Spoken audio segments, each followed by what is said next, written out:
Of course. Welcome, everyone, and happy Gay Day. Happy Gay Day! It is the first of Rainbow in the year of Someone's Lord 2025.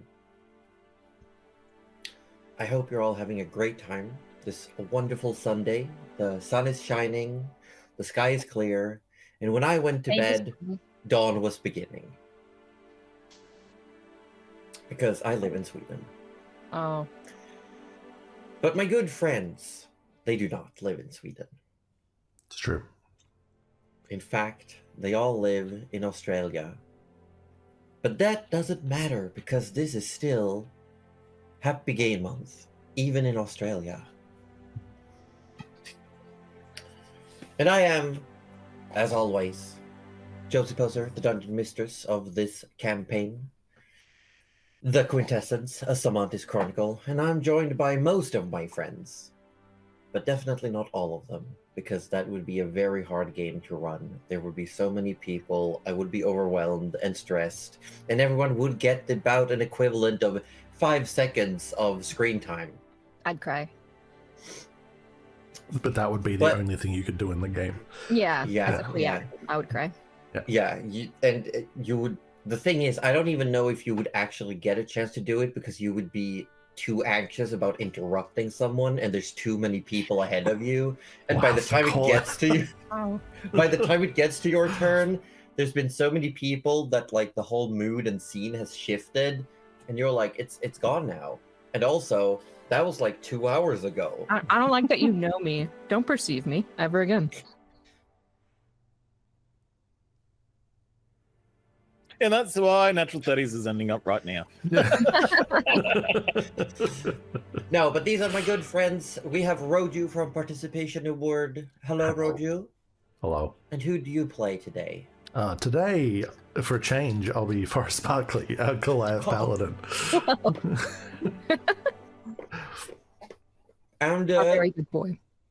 Thanks. Who's sitting ahead of you, like in front of you at the table? Who's your staring contest companion? I'm going to assume that's me, since I'm the only one left on my side of the table. I'm Metastorm. I play our lovely Trish. She is a Amethyst Dragonborn bard. She loves to write, loves to annoy Tinker, and that's about it. And last, sometimes least, but always the sometimes smallest. Always the smallest, apparently. Yeah, those dumplings that Cully's eating, those are actually like rice, like little rice grains someone's hollowed out and put like a little drop of something in. That's all. I'm so sorry. My stream started playing sound so I could hear you twice, and I just thought it was in my head for a good 5 seconds. Is that what that look was? I was like, what's going on? The thing is, many people may not know this, but Cuddly and I, we sometimes have to share brain cells. And there are moments where... Yeah, very more often. than sometimes. Yeah. We are also sometimes the same person. And I think it was just limbic resonance, the way I hear my own voice in my head. Cuddly was hearing my voice in her head, and so on. Yeah. But aside from that, who are you playing? Hi, I'm Cuddly, and I'm also playing Trish Smotherborn. Now I'm playing Morel. No last names. Last names are for nerds. Great. Okay. That would be very interesting to do, though. Like, if you play like the left half of the body, I play the right half of the body. What? What is he talking like a about? two-headed ogre kind of situation? Yeah, Right, like, you know. Yeah. That would be really funny. Oh, God. Anyway, hi, I'm Trading Place. Oh, that's a joke we haven't used in a long time. I hope everyone's doing great this Sunday, though. We do have some big announcements, and I'm going to hand it over to my regular bus victim, Cuddly Raptor. I'm so ready to... I'm actually hailing the bus today. Oh. I'm ready. She's got a backpack and everything ready to jump on that bus. She even bought a ticket, and she's not worried that she bought the wrong kind. It might still be the wrong kind. It might have been concession or student, but you know what? That's okay. We're gonna go with it. Hi, everyone. Happy Pride Month. You know, obviously, that we love Pride Month, and we love rainbows, and we love charities. And this year, we are going to be supporting RFSL. And it kind of it's a Swedish organization, and the rough translation, or actually the English translation, is the Swedish Federation for Lesbian, Gay, Bisexual, Transgender, Queer, and Intersex Rights. Now, they do some pretty amazing work, both locally in Sweden and around the world. And we think that's awesome. So we are going to send out a couple of announcements with some links so you guys can read more about them. You can even direct donate to them if you want, or you can watch us this month and all of our profits go to them. And yeah, we also have on June 23rd a big Pride Game Day, our second annual. So be there or be square. Oh shit. Squares? Yeah, can't be a square or hate squares. Oh shit. I tolerate you know triangles, but not squares. You know what he hates more than squares? Cubes. Oh, cubes. Because that's like literally what, 6 squares? Got everything? I got everything. Holding hands. I'm getting off the bus What now. about like a hypercube if you take it into an extra dimension? Oh, A tesseract. Tesseract, if you will, Ooh. yeah. We can't have this. We cannot. we But absolutely can. no, make sure to, you know, save the date, STD. No thanks. Because I don't know, I was so zoned out. But Cully, did you mention the special date? I did. June You did. 23rd. We don't have a set time yet. No. But we will. We will soon. We More will details to be- come. We will all be suffering as little robots stealing from the rich people. And you can make the game easier or harder for us. Just remember, just like last year, we're going to do a silly game where your donations will make the game even sillier, and we will try to keep our composure. No promises. No promises. No promises. But I think that's all we have for announcements. I think. Is that it? That's it. Is that it? Oh shit! Yep. Here it comes. Roju, I think the clip is coming. Is it? Yeah. I swear I can hear it. Really? I don't know. Yeah. Oh shit! There it is.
Welcome in, Raiders. Just lovely to have you here. Welcome in. Hope you're having a good time. We're just about to get started with our D&D session of the day.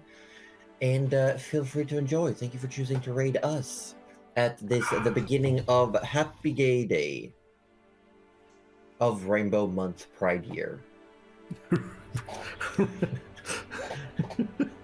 This is like a Power Rangers thing. Yes. Oh god. Oh god. Okay, here comes a segue. Here comes a bad anecdote. Oh, A here we really go. bad one. Buckle up, I'm Jet. so Uh-oh. sorry. Okay. One of the many webcomics I'm reading is hilarious. I've told everyone about it. It's called The Great Estate Developer. In one of the later chapters, he acquires the powers of a demon. And the first time he enters his demon form, there's a big zoom in. He puts up a hand and he says, "It's morphin' time." And then he just does like a big move and yells, "Demon power!" And everyone, including all the demons, just look away in shame. Oh my god. It's And I understandable. and every time he uses his demon power, he just strikes a pose and yells like it's a power move. And everyone's like, "Please, please stop, stop, stop." You gotta though. You gotta.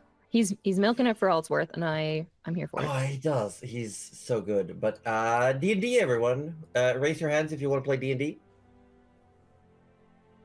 Both of them? She did say hands. It's Yeah, true. Okay. it's plural. Yeah. Unfortunately, you all died because you missed your chance to roll death saves because your hands were in the air. Damn it. Can I wave them like I just don't care? Guess I'm playing a bard. Let me just re-roll. We're all playing bards now, Yes. except A for all. bard only run. Bard only. Bard only, any percent? We're just a troupe of actors traveling around the country. Yeah. I'd be so down for that. I was going to say that actually sounds like a great party. Look, speaking of, here's another segue. Here's another anecdote. There's actually a full, Pathfinder. We played the intro already, right, Josie? But hear me out.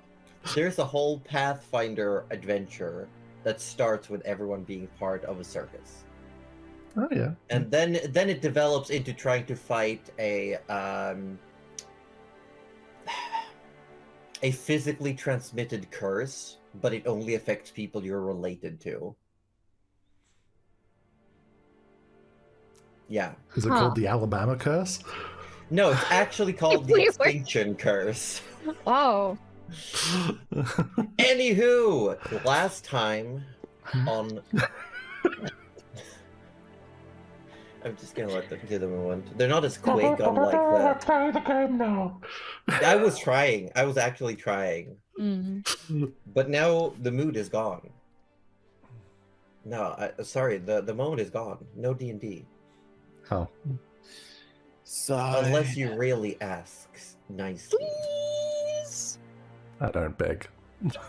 I do. No D&D for you, I guess. See you, folks. I'm running the stream. Peace out. Oh, shit. Ah! Okay, let's... Last time on the Quintessence, a Sammantis Chronicle.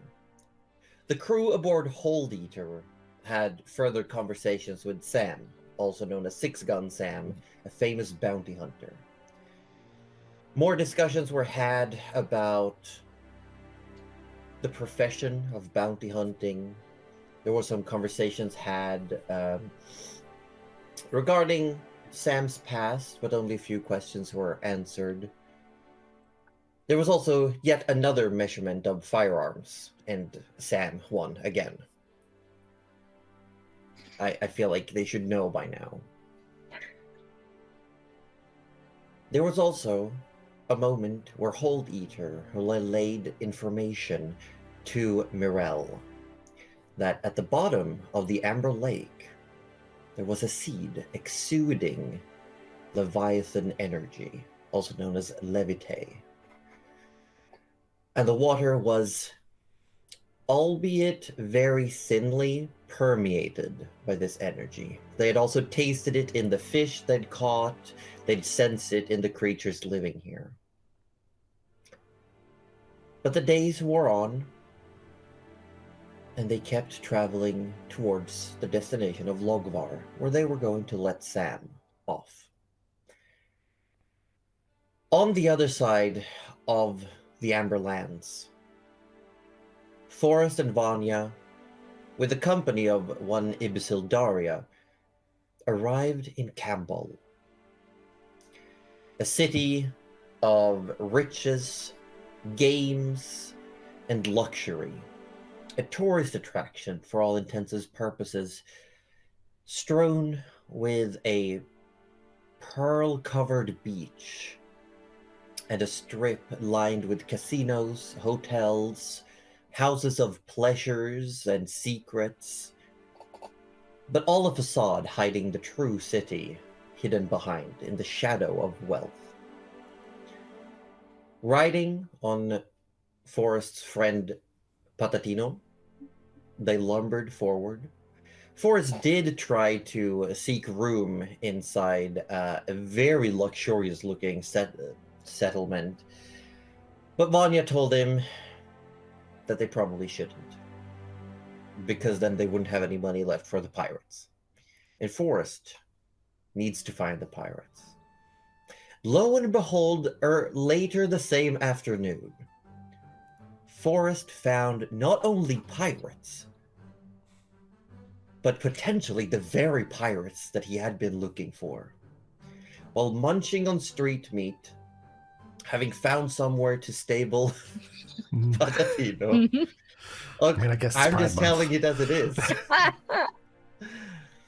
You met Willy Wok Pastrami, a very knowledgeable meat vendor. You also met Des, the owner of one of the many places to stay. This one in the Hermit Crap. You also found somewhere to house Patatino. And then you left to go find potential pirates. You were told where to go to find untoward types. And very quickly, you ran into a Plumekin having a very heated discussion with two Roe, or kobolds. As you approached, they interrupted whatever they were doing to turn to you, and at the mention of Bear Bar, they showed some interest. And they said that they were from the ship Azure Horizons. And as you were being led towards the edge of the city by Asa, Dougal, and Tony, that's where we're gonna come back in. As Forrest, ahead of you walks a sun parakeet Plumekin with a peg leg that you have seen turn into a near identical taloned leg as her organic leg, if you will. There are also two Roe that keep looking at you. One of them has a sword and a shield. The other one has a long stick hidden underneath his cloak, and it just gives him a very strange angular look as it's poking his hood that's protecting him from the rain up, almost creating like a TP tent top. As they are scurrying forward, Asa turns to you and says, "Before we head out, there is a particular thing we need to deal with first. If you wouldn't mind a few minutes." Oh, alright. Not something you need me for, or? Hold on, I misplaced my notebook. If everything falls and dies, don't blame me. I'm blaming you. Damn it, I've been blamed.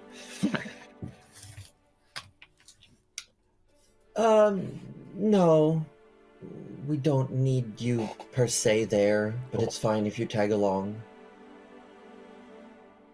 Sure. It shouldn't take too long. They don't speak much in your direction, and there's definitely, Vanya almost holds you back to create distance between your group, or like the pair of you and them.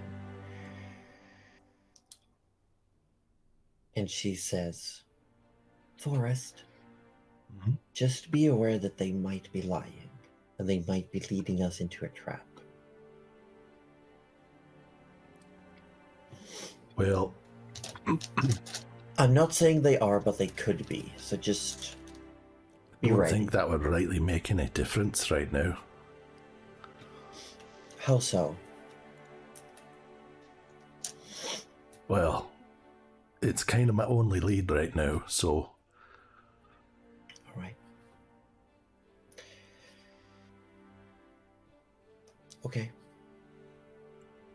But if it comes down to a fight, I'm not much help. I'll try, but that's not really what I'm good at. Dinna be worrying yourself about that. Besides, they don't seem too bad so far. As you say that and look over, you see on the shoulder of the one called Tony sits a drenched, wet little mouse. And you swear it's just in your direction. Oh. Hello, little mouse. The mouse scurries away and disappears into the clock. You keep walking for a bit in an awkward silence through the muddy streets of the poorer area of Campbell, far north. At this point, the only remnants of the beautiful, pristine marble buildings that you pass is that they tower above all of the households you can see. So whenever there's like a street opening, you can see the tops of those beautiful buildings to the south. Besides that, everything looks worn down, uncared for, or at least like whatever care was given to the buildings is insufficient. And here they are made of sandstone and wood, whereas the beautifully gorgeously architectured buildings were made out of what looked like solid blocks of marble and stone and brick. You round a couple of corners, and eventually, every street or so, you spot homeless people, having sought shelter in door nooks under garbage. And they have a fearsomeness to their eyes whenever they look at you. And you've recognized this from your days wandering the wandering woods. They look like cornered animals that will pounce at the slightest hint of hostility. People who are not afraid to die because they've already lost everything. But the so-called pirates in front of you lead on, not paying any attention, until you get to a corner where Asa checks a post, the corner of a building. She puts her taloned fingers on the post, nods, whispers something. What languages do you know, Forrest? Common and halfling. Okay. Says something in language you recognize but don't speak. Sounds like a broken attempt at speaking the language that Trish and Tinker speak to each other sometimes. And both the kobolds nod, and they start looking around. Asa turns to you and says, "We are waiting for someone. We're gonna wait here just a moment." Okay. Who are we waiting for? A contact who I was told arrived in the city just earlier today with a potential job. Okay. Yeah. Nothing to do with you. You can just stay there. I'll probably pretend that you're hired muscle in case things go south. But you won't have to do anything. Sure. Just, I don't know, lean on a wall and look scary. Kind of looks behind him for a wall and does exactly that. Okay, make an intimidation check. Or a performance check, up to you. God, please What Forrest considers being scary. Looks scary.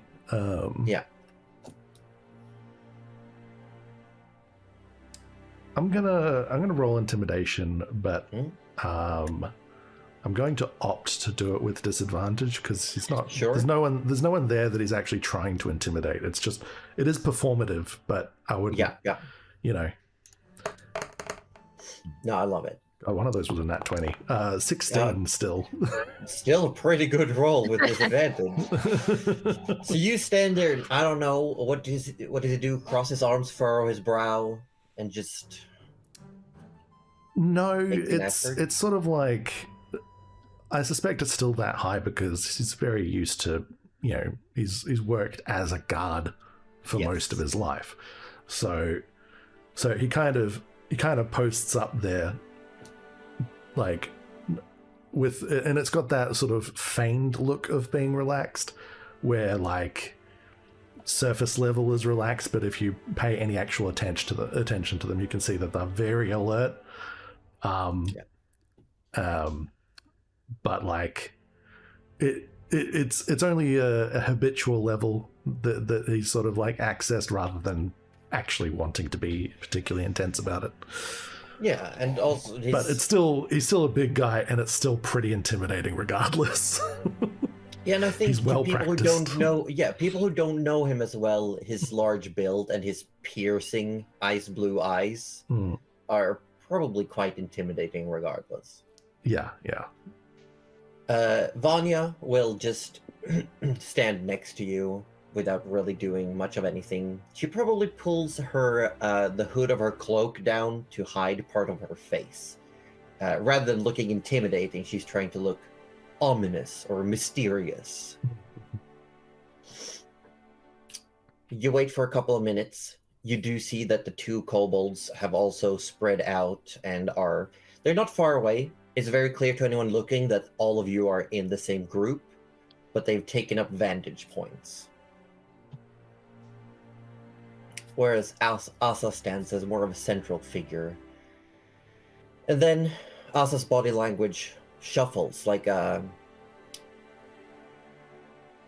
bird getting goosebumps, I guess. There's just a flutter through the coat of feathers. And then she stands up straight. Looking past the street where you're standing, Forrest, you hear footsteps approaching. Not booted feet, but similar to Asa, but taloned feet. Light footsteps. You give a quick glance down as the figure approaches, and you see the familiar sight of an ibis bird plumekin approaching. Ibysil Daria crosses into this meeting spot, looks at you, and there's a very different demeanor. Not this sort of like happy, a bit curious, talkative individual. She definitely recognizes you, no issue, but she has a coldness to her. It's all business air. So she clocks you, eye of recognition, but walks straight up to Asa.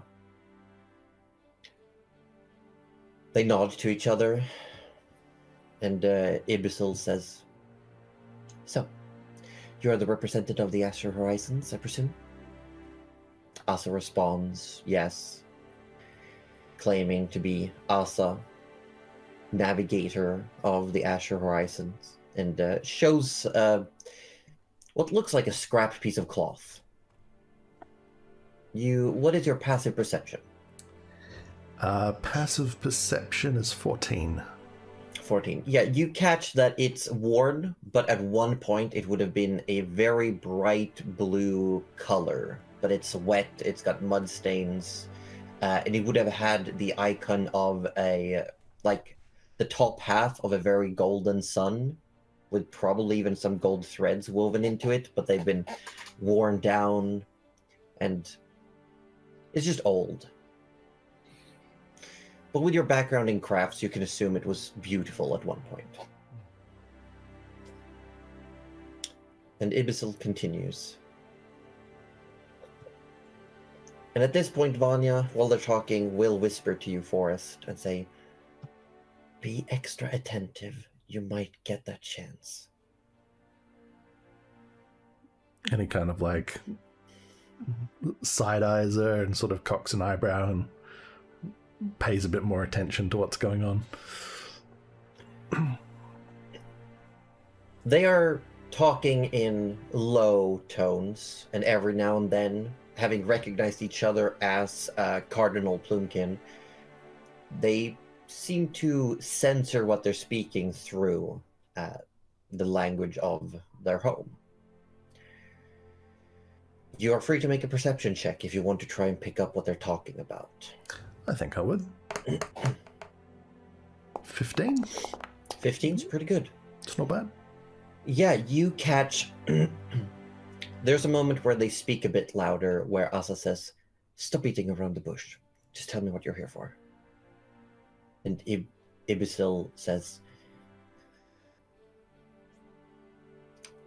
I'm looking to procure a new artisan. Do you have any? You know any? Think you could help?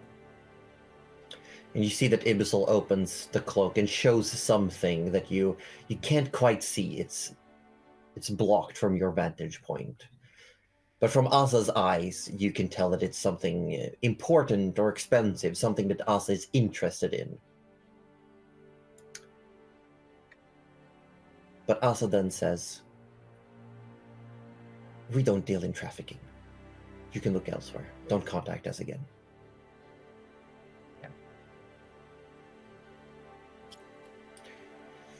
As Asa turns to leave, Ibisil grabs one of Asa's hands and says, I can pay you double, please. Anyone. I just need something to bring back.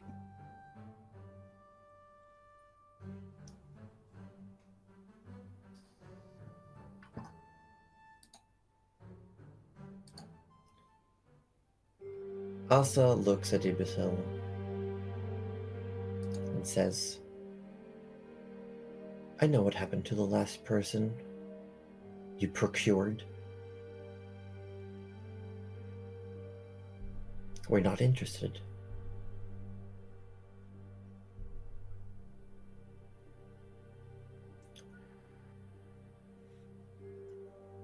Ibisil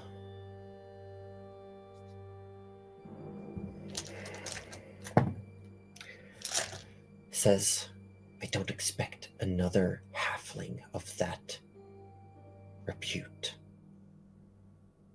Anyone will do.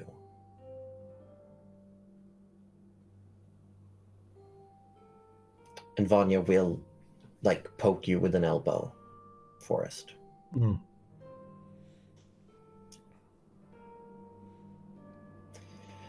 Asa pulls her hand back out of Ibisil's grasp. Oh. Oh, shit. Oh, natural 20 insight. How did that happen? How did that happen? We love it. Who are you inciting, though? Vanya or Ibisil? It was almost more for myself. Whether I would... How much I'd be putting together, potentially. The dice does that.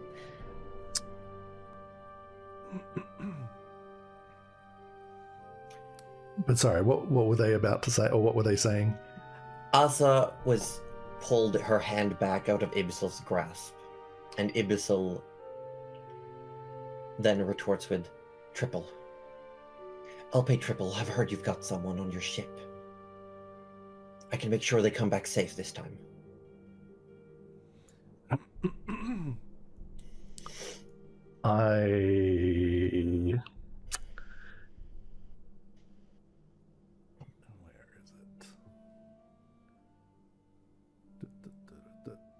I'm gonna pause there and give you a moment to do your thing. Yeah, my brain can't remember the word for the ability. Misty Step, that's the word. Oh, I thought you were gonna say murder. No. I thought you were gonna say Zone of Truth. No, we're just going All of the above. We're just going to Misty Step directly behind Ibisil. Oh and put one very firm hand on the shoulder blade. Okay. Very sorry. firm hand, as in actually keeping this person in place. Yes. Okay, please make an athletics check. Sure. It's you only have to beat a 9, so I think you'll be Got okay. That's a 13. Yeah, so you definitely, like, as soon as your hand touches, almost reactively, like on instinct, Ibisil tries to pull away, but your large hand has, like, encompassed her entire shoulder. Like, not stay. What's Asa this? will look up at you and say, I don't really need you to step in. Sorry, Asa, this is not about you right now. Sorry, what do you mean, halfling in not a good condition? Who's a craftsman? Tightens the grip. Would you like to expand upon that, Ibisil? If you let me go, I'll tell you what I know. I was not personally involved in that. So you lied to me before? Yes. Is that such a surprise? Aye, 'tis. Yes, I lied. I know of Eobard. Where is he? I don't know that. What did you do to him? I didn't do anything. What do you know? That he was brought before the Wind Wailer to craft.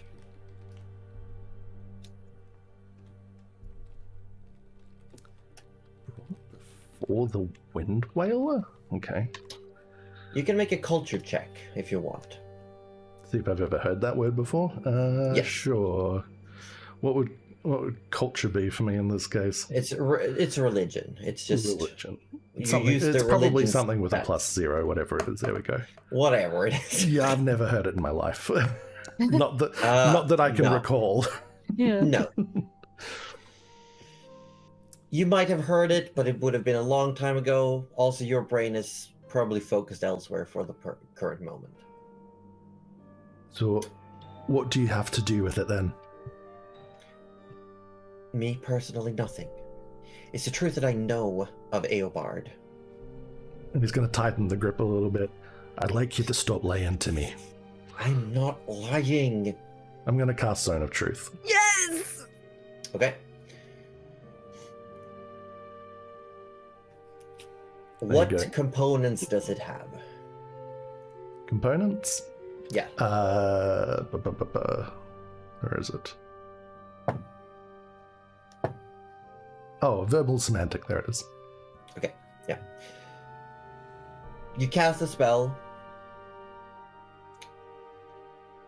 The two kobolds definitely get ready, like put their hands on their weapons, but Asa holds up a hand, like motions for them to lower their weapons, and Vanya steps closer to you.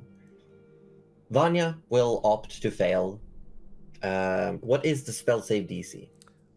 It is only 13. Charisma save. Charisma, okay.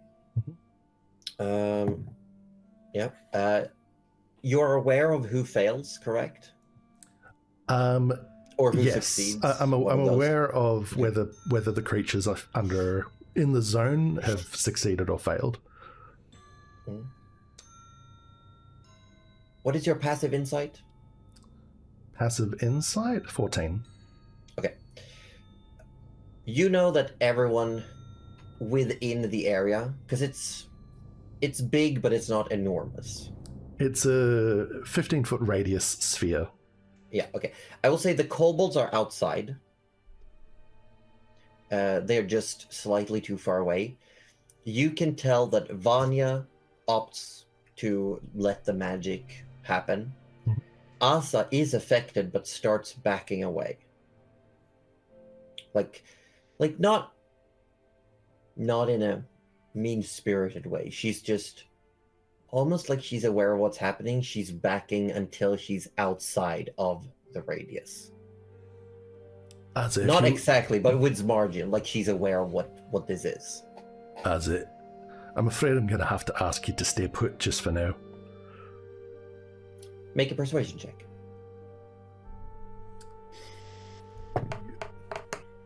Well, that's a terrible roll. 4. Oh no. 4. Asa says, I'm not. We can talk about this later.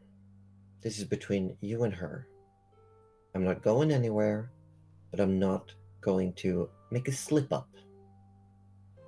That's fine. You don't have to speak right now. She'll still back out, but she's staying nearby, and she doesn't show any, like she's going for any weapons of any kind. Sure. She seems that's fairly fine. relaxed. Yeah. Imbecile succeeds the saving throw. I can wait. So you're just holding her put Mm-hmm. Got to make a save every 6 seconds until you every fail. 6 seconds. Yeah. So the first thing she does is she's going to try to escape your grapple. Mm. So I'm going to need you to make that athletics check. How do grapple in 5th edition? How grapple do? Yeah. Target and something. So it's just a DC, it's not opposed. So DC for the saving throw and any escape attempts equals 8 plus my strength mod and proficiency bonus. Okay. So what's that? 8 plus 3 plus 4? 15. So 15. So DC 15 Okay. on a strength or dex save. Yep. Natural 20. Whoop. So she manages to, like, in that moment where you're ever so slightly distracted by Asa stepping away, she pulls her shoulder free and she starts running. No, we grabbing. You're grabbing, she's Mhm. running. So she escapes, she's running. What are you doing? Well, the reaction would be to make a grapple attempt.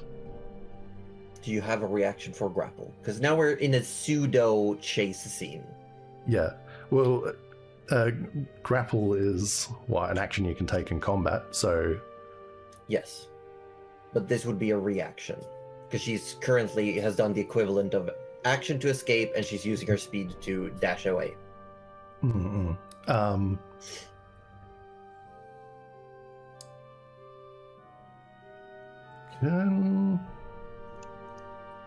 I will let you know you're faster than her, and you also know she's injured Yeah. and can't fly. Yeah, that's true. Yeah, that's Um, nice.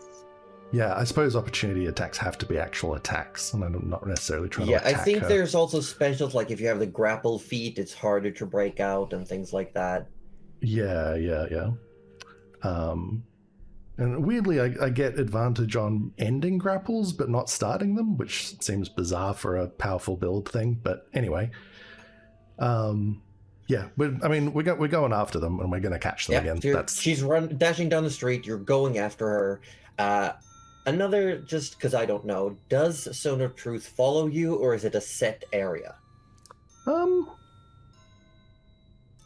It's probably on a point. Hold on, let me double check. Yeah. It's centered on a point within range. Okay. But I don't. It would be a semantics argument whether you wanted to say that point is on a person. You know. That's fair. I'll say it's for the moment. It is where it is in space. You can rule how you like for that. It's in space, like that cross section between streets is under the effect of Zone of Truth. She gets out, but she was near the middle, so she's only, I'd say, at this instance, 10 feet outside. Mhm. You can more than easily run up and try to grab her. Yes, that is the plan. At this point, Vanya will also run after you while grabbing for something in her backpack. Okay.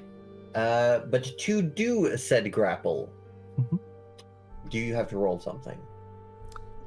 No, it's just they got to make a save again. Looking at the thing in D&D Beyond. Okay, because I believe grappling, at least the new rules I know, is you have to succeed with an unarmed attack. No, it just Target says must succeed. Okay, no, I see. You can choose one of the following. Yes. Okay, got it. And the DC was 15, we said? yes. This time she does not succeed. So you quickly get up to her again. You put your hands on her. You have a firm grasp. You can start dragging her back even with the remainder of your speed. Vanya will run up as she uncoils a rope. And Nice one, the Vanya. rope, yeah, and the rope almost as Vanya, like, with a piece of charcoal very quickly while she's pulling it, is making like markings on the rope. And you've seen her do this before. Yeah. And the rope starts snaking around Ibsel's body. Excellent. Nice one, Vanya. Get restrained, bitch. Yes. The rope doesn't necessarily tie itself into a perfect knot. She doesn't have the same shibari knowledge that Tinker does. But I will say it's she still has. enough to be restrained. She definitely has disadvantage at the very, very least. Well, and she's that's now all the fully restrained does. Yeah. Speed But she's 0 also- and disadvantage. Yeah. So she's gone from grapple to restrained even without you having to hold her yourself. Fantastic. Well, I'm gonna just like lug her up under the arm, bring her back into the zone, plonk her down on her feet, and we're going to go back to questions. She succeeds the first saving throw, but you feel free to take a couple seconds of question asking if you want to. Or is first just gonna stare? This will go a bit quicker if you just accept what's happening. Make an intimidation check.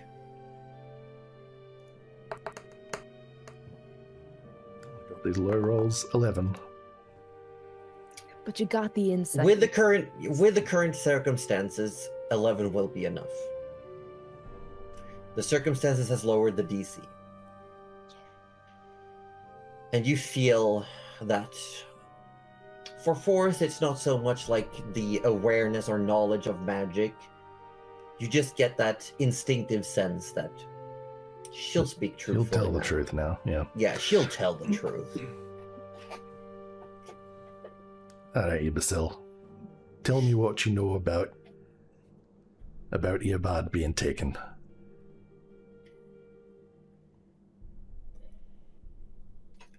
I don't know as much as you hope.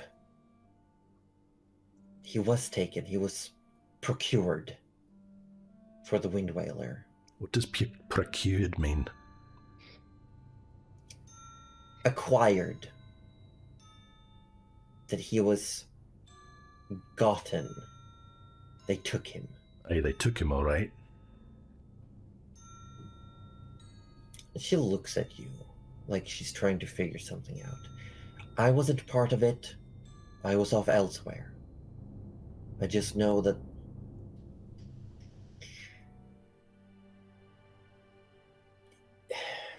he won that year. What do you mean he won?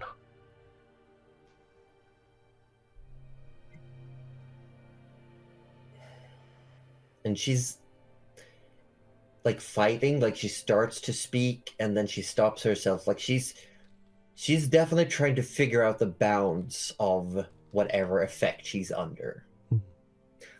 Like she tries to say something. If it doesn't work, she's like, okay, I can't say it that way.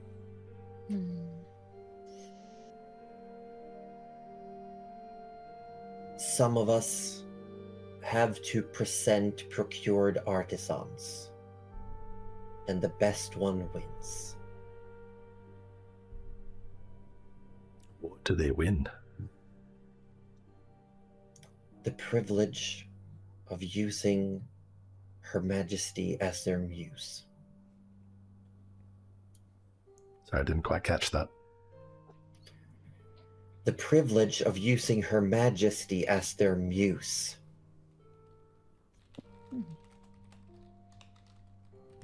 Note writing.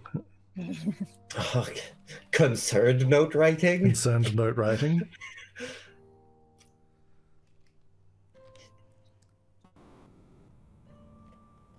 Right. But he was taken, he didn't want to go. So what kind of prize is that?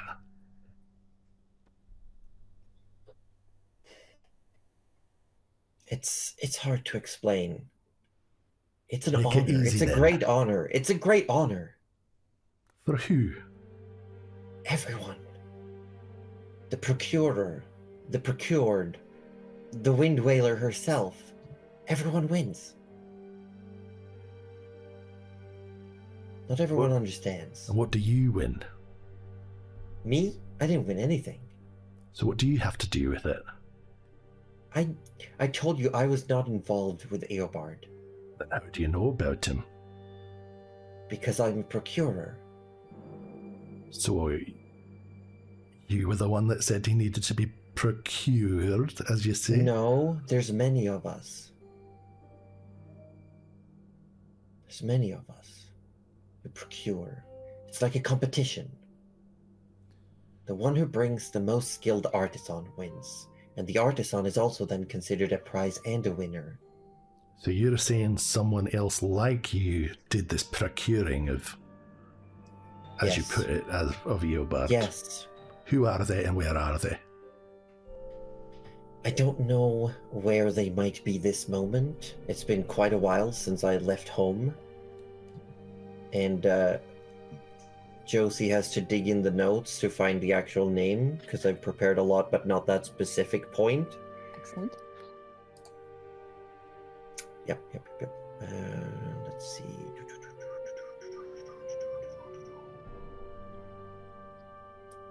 But is that no? Hold on. I've almost got it.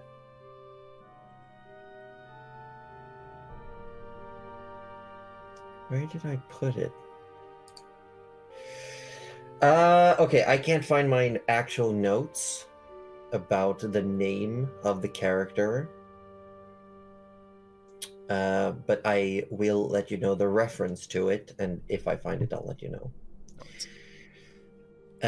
You met a little sparrow plumekin who talked about acquiring Eobard's shoes from his father, who claimed to have found it in a lost and found box, Right.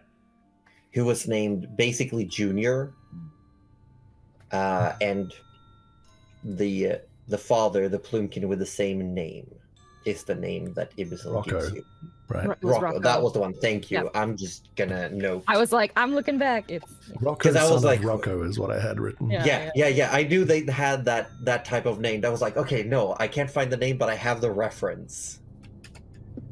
oh, I knew that little sparrow had something.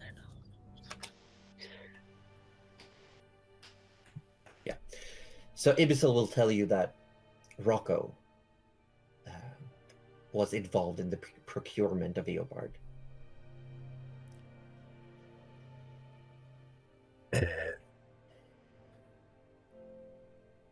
Rocco, would that be the Rocco that's in the offices of Reckwell's Reach? That's what is how he got the job. Yes, that was his prize.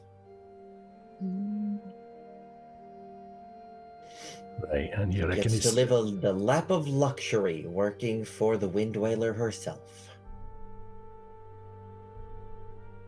So then, if you all take these people to the same place for this competition, as you put it, that means you know where he went. No, I don't. I know that he won.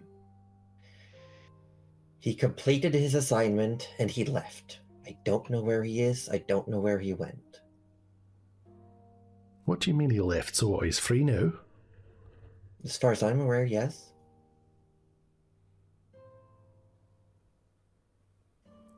Doesn't make any sense. I haven't seen him in a while. Every time I've visited. No, Eobard. Yes, I haven't seen Eobard. Not in a long time. It's been at least 2-3 years since he finished his assignment. What was his assignment? Well, to craft, to make something with. He makes a lot of things. Yes, and he was just. That's what they do. We bring artisans. And. You keep saying you bring artisans, but where do you bring them? To Reckwell's Reach.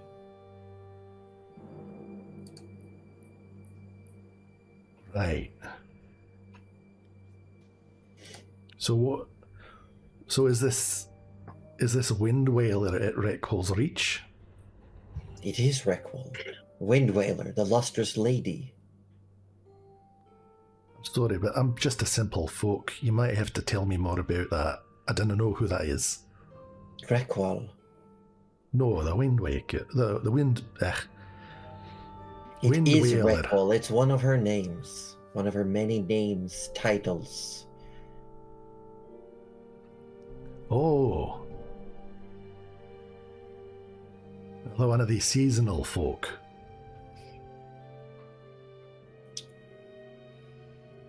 One of the Quintessence. Sure, more big words for dumb things. Listen, I need to find Eobard. Yes. Do you think he's gonna still be at Reckwell's Reach? I don't know. He's not in her palace, as is at least what I know. And he hasn't been for a long time. How do you know that? Because I visit often. It's part of my job. When was the last time he was there then, as far as you know? As I said, I haven't seen him. He left 3 years ago. Hasn't been at Reckwell's Reach for 3 years? That's when he finished. Has it been that long? He says almost to himself.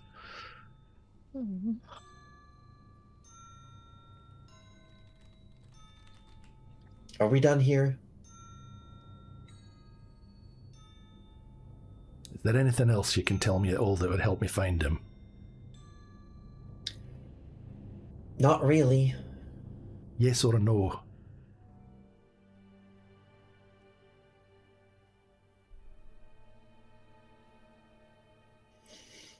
And you just see she steals her resolve and stops speaking. Tell me what it is. You didn't be hiding nothing with your silence.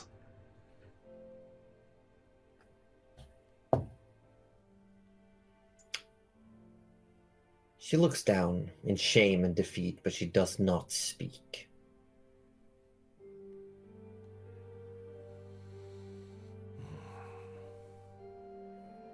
Do you know how important he is to me, wee bird?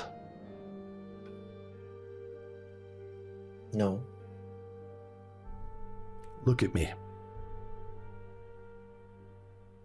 She doesn't. Look at my eyes. Look at me! She looks up at you.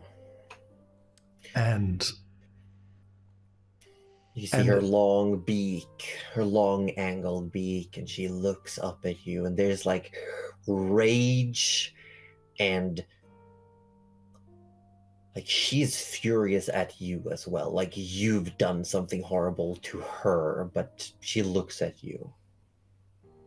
And Forrest's face is just... It's just a complete window into his soul, and it is just pain and missing his family and a very harsh, like, rock of determination. And wanting to get across that he will do anything that is necessary, no matter how distasteful it ultimately is, to rescue his family. As the two of you are locked in eyes, Asa steps in to your sphere of influence. She lets this truth come into her. She walks up and she tries to place herself in between the two of you. Like, not fully, but she's definitely getting in close and personal, looking at you as well. It's gonna, like, hold up a hand to, like, keep it from actually physically getting between the two of them. Mm. You hold up a hand. She will almost, like, push herself to the hand, so it's, like, leaning on top of, like, her chest. That's fine. Yeah, and she'll lean into it and put a hand on your arm. And she will say,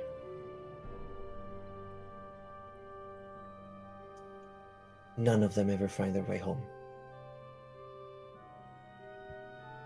And he shoots a very sharp look at her, like, "This one will." And then locks eyes back with Abyssal. "This one will. Now tell me." And Abyssal just says, I don't know where he is. I don't know. "Tell me something that will help." If anyone knows, it's Rocco. That's all I can say. If anyone would know, it would be Rocco.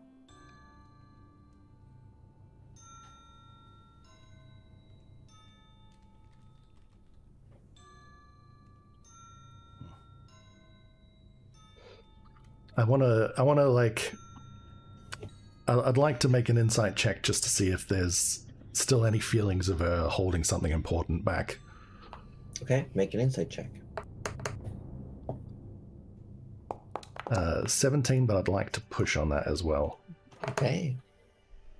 Yeah, add 4 to that. So 21. Yeah. She does not seem to be hiding anything. She genuinely doesn't seem to know anything more.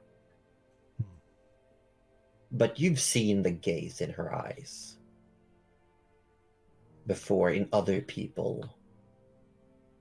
This is someone whose pride has been slighted, or something bigger.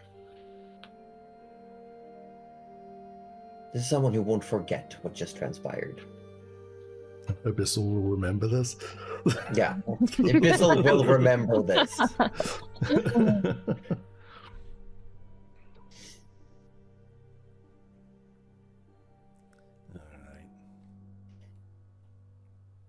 You could have just told me in the first place.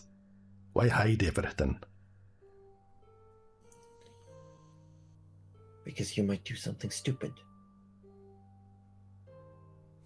True that.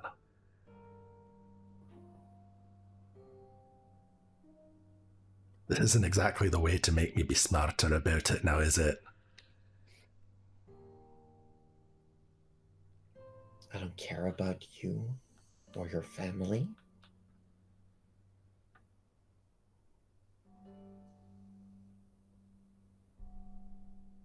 Now, are we done here? And he just, like, a look of disgust kind of just crosses his face, like, such, don't even know the word for it. Asa, still holding your hand, will say, "Filth." Aye, that'll do.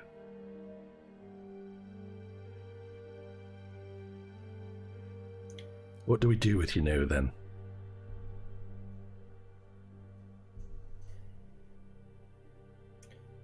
And Ibisil says, you let me go. You carry on with what you're doing, and I carry on with my work. Your work? Stealing more family people, hey? You don't understand. Do you think you can make me understand? I don't know if I want to. I think you're too stupid. Aye, I might be at that. But at least I'm good.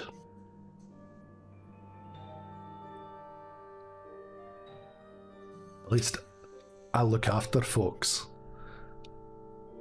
I look after mine. What's the difference? The difference is that you are looking after people that just want to hurt other people for yourselves. If that's what you think. Am I wrong? Yes. Still under the effect of Zone of Truth, she says yes.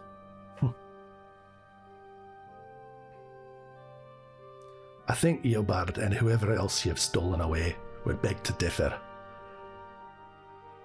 Maybe. Who's to say they're not living a life of luxury somewhere far away? Having been paid for their deeds? Maybe they decided to do something else. Is that what you're claiming is happening?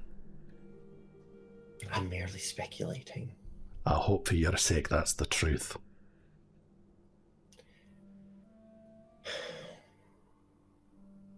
I do hope you find Eobard. But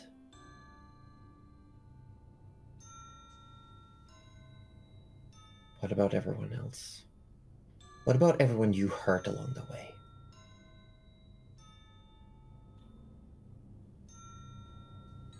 If you find the lustrous one at fault, what do you plan to do then? Because at the end of the day,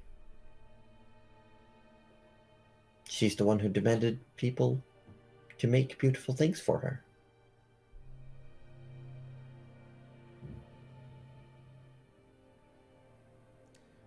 I think there's a little bit of a difference between asking people to make nice things and stealing them out of their home, hurting their loved ones, and taking them against their will. You're very naive.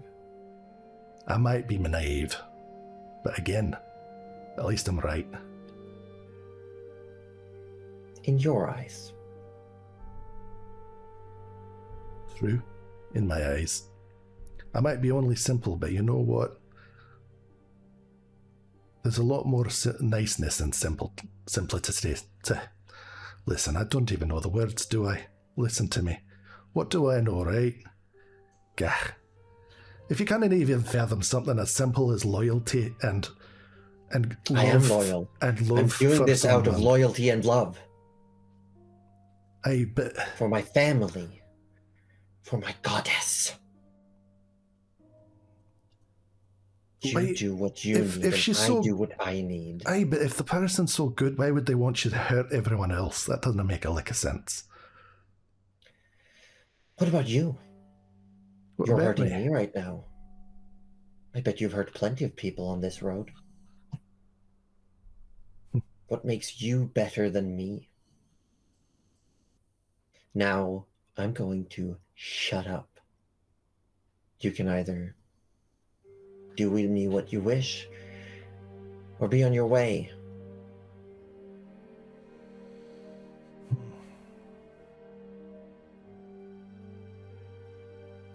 Man, I don't know.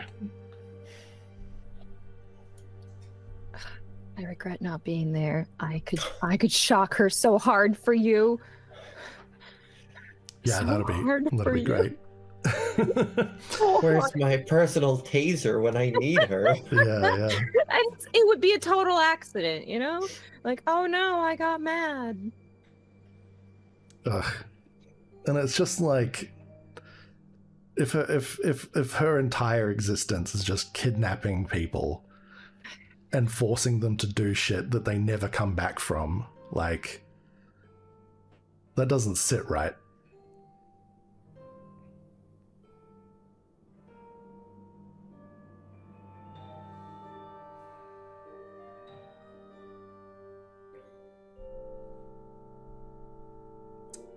Listen, Ibisil.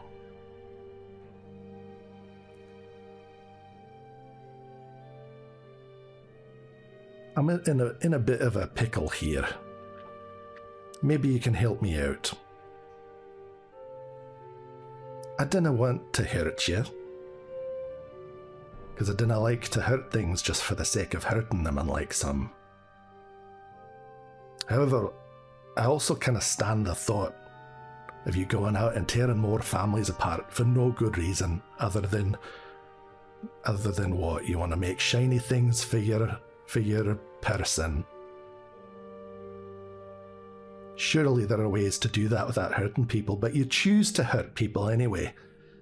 Don't know whether it's because you like it. Don't know whether it's because this wind person of yours likes it. If they enjoy hurting folks. I don't enjoy hurting folks. I think that's the difference between us. However, I also kind of feel good about myself sleeping at night. If I let you go free, only to hurt more people, I would feel bad about that. I feel like I could have done something to stop you from hurting people. Do you understand? She just looks at you, her eyes growing emotionless, like she's just tuning you out. So help me out, Ibisil. Why should I let you go free?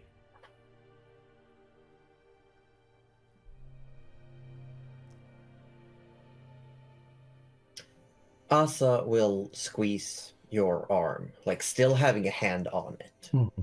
Still like almost leaning into it.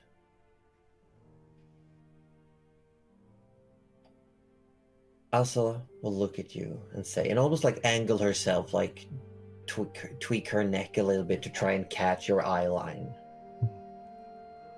And say, I know where she's coming from.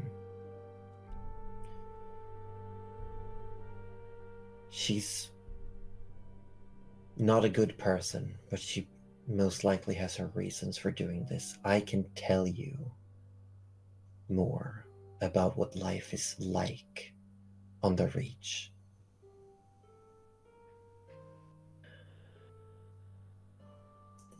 I'd like to understand. But taking her life, even crippling her, wouldn't change anything. This problem goes deep. I hold no love for her kind. I might be an outlaw, but she...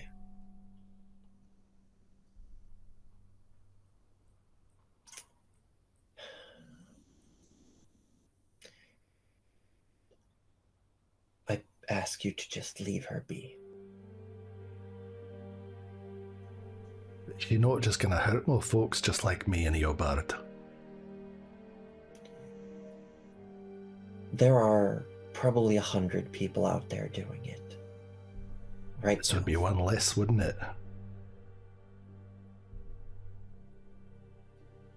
I wish it was like that. But leaving her here prevents more people from going out. If she doesn't come back, or if she doesn't come back and it's found out why she didn't come back, they'll just send more people. How many of them can there possibly be?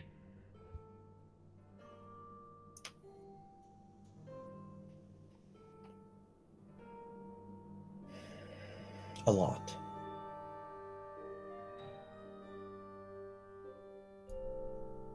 So I've just got more work ahead of me, is what you're saying.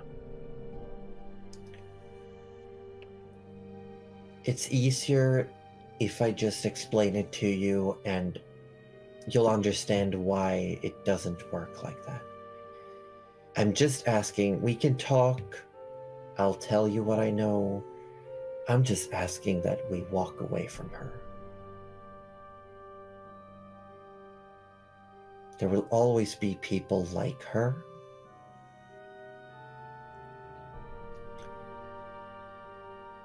But there are also people trying to stop them, but it isn't that easy.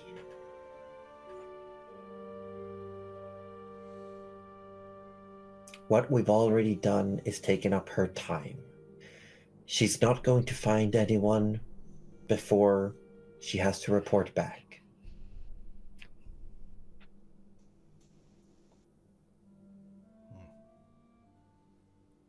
But then what difference would it make? One less person. Just by keeping her here. Even before you showed up, our plan was just to waste her time. And as Asa says that, Ibisil looks furious. Like shooting daggers at Asa. Yes. With false leads and false hope, we use up their time to make sure that less people get taken. I can tell you how we work. There might be ways you can help. We're trying to find out how to go further. But we're fighting against one of the Quintessence in this. Well, And good thing blacken my feathers, but she's a bad person. Maybe so. But like I was just about to say, it's a good thing I'm dumb. And I'll walk right into it. And I just hope you don't walk in alone. yeah. I've made friends. Something this one probably knows nothing about, Asa says and looks at Ibisil. Ooh.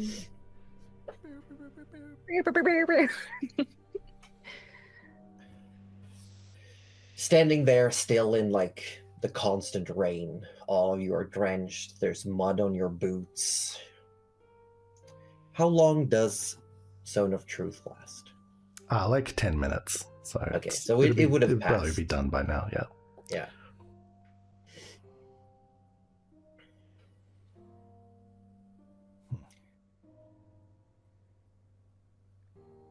Well, I didn't like it.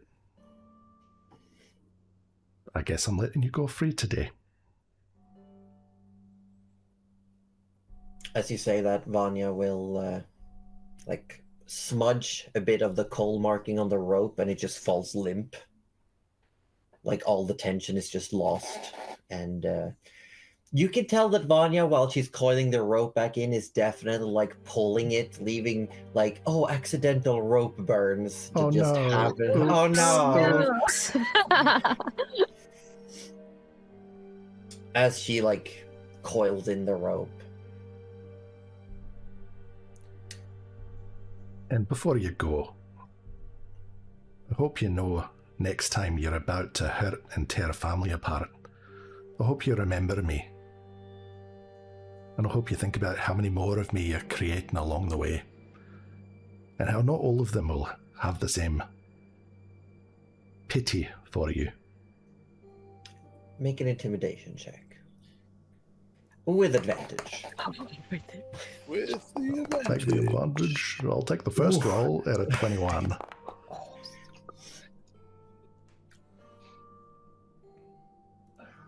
Ibisil stands up, like brushes off some of the mud as best she can. One of her arms is still like hanging in a sling throughout all of this.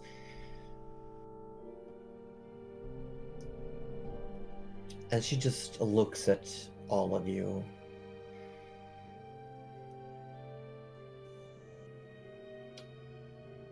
You can tell that you've definitely sown a seed of fear. Excellent. Not knowing how it will mature or when it will, but I'm Batman. I'm Batman. I mean, you do have the bat cloak on. It's true. And you are looming Oh my god! Yeah. Looming over with a bat cloak on. Doing Oh like my a- god. in the rain as I well. didn't even realize. Where is he? I didn't even realize. So this is just Perfect. this is great. This is great. But she stands up and she definitely looks like you've made a tiny crack. But she turns around and starts walking away into the street, back towards the main thoroughfares. As Asa then says, "Okay, Tony, we're fine." And you hear from above on the roof, you hear, "Oh yeah? Too damn bad." And you see this this little hood, and there's like the long barrel of a rifle with a mouse sitting at the very end of it, like almost like a gargoyle on the top of a building. And the barrel is aimed to exactly where Imbecile was sitting until just a moment ago. Glad he didn't have to fire. Oh god, you know what? The thing is that he'd have to shoot twice, you know. Yeah, that's what I'm saying. The first one would hit me, and then the second one would find its mark. Yeah, that's why the they call him Two-Shot Tony.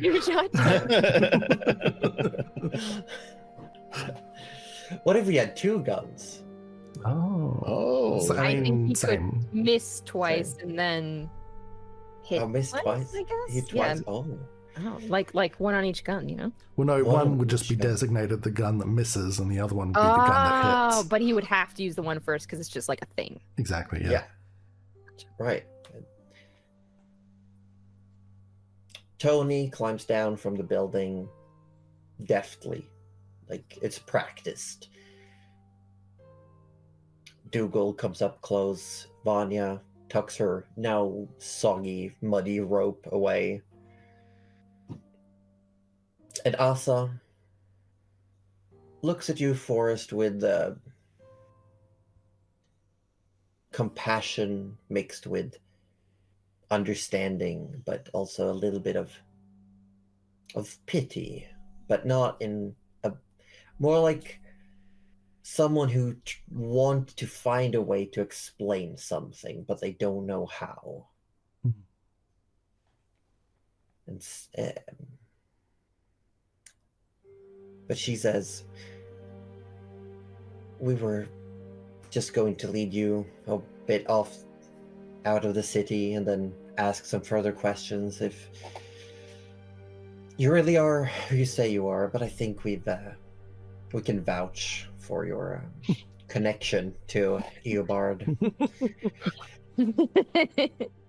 Oh, good. And hopefully Bear Bar might know something. We've stopped in the Reach a couple of times. Maybe. I hope so. I can't promise you anything. I'm not sure if you'll even know anything more than that one did. That was an unexpected bit of information. Fate has a weird way of lining things up sometimes. But let's get going. It's quite a walk, actually. Kind of shakes his hands out, which were white-knuckled fists up until a moment ago.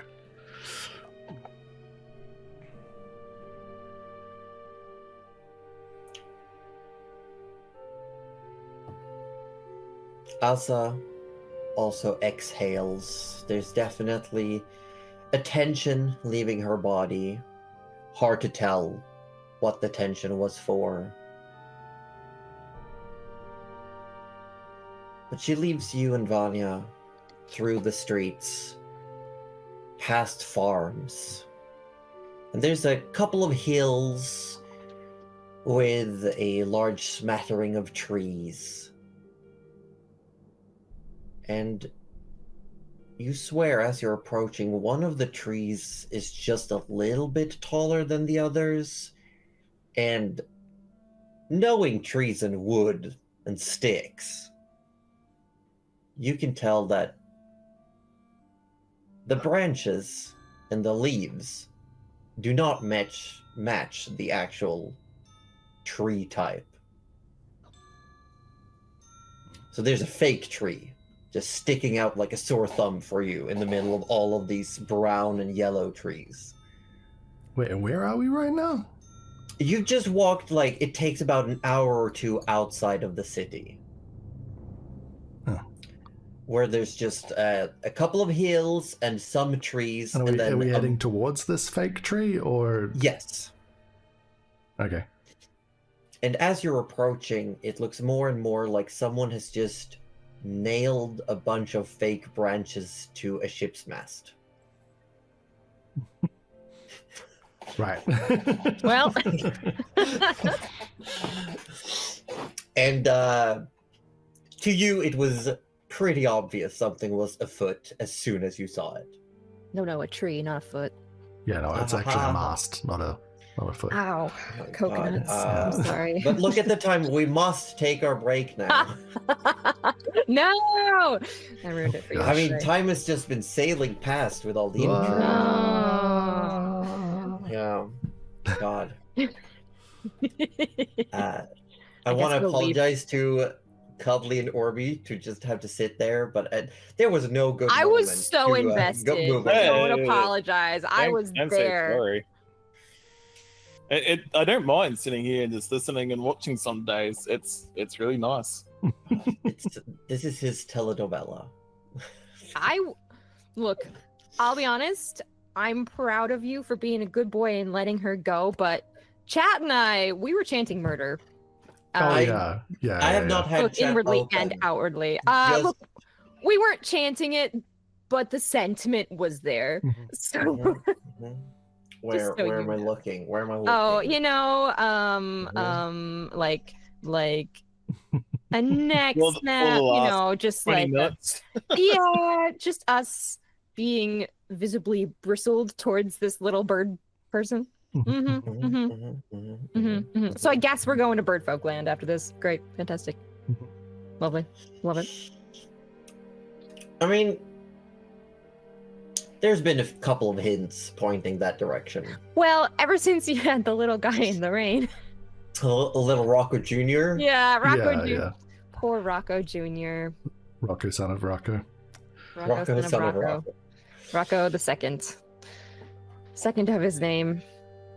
Second of his name. We are gonna take our little mid-session break. When we come back, we will be aboard the Hold Eater, Yay. Oh, and we'll see what happens over there. Might just be safe travels, no issues, everything's good and dandy.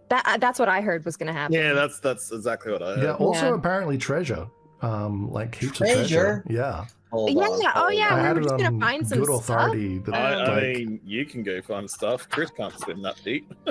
it's like a cloud that instead of corpses drops like treasure. I Gold think. and Yeah. like glittery things. That's so fun. I mean, Wow. that's also very dangerous. Gold's pretty heavy. It's like that We'll one stay myth, inside. if you drop a penny from the Eiffel Tower, it can Yeah. split someone in half. Yeah. This is higher. Yeah, gold pieces falling from Maybe a we high don't want this altitude cloud. Yeah, I Hold don't on. know. It just shreds the boat. Yeah, I don't know if we want this. It's bad. It's bad. It's bad. It's really, really bad. Yes, but we'll be back shortly, everyone. Thank you for watching so far, and we'll see you in just a few minutes. See you soon. Okay, see you back. Be back.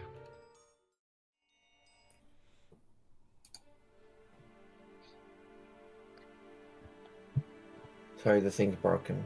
Okay, Oh. we're not back until we hear the sound, Josie. Mm. It's Well,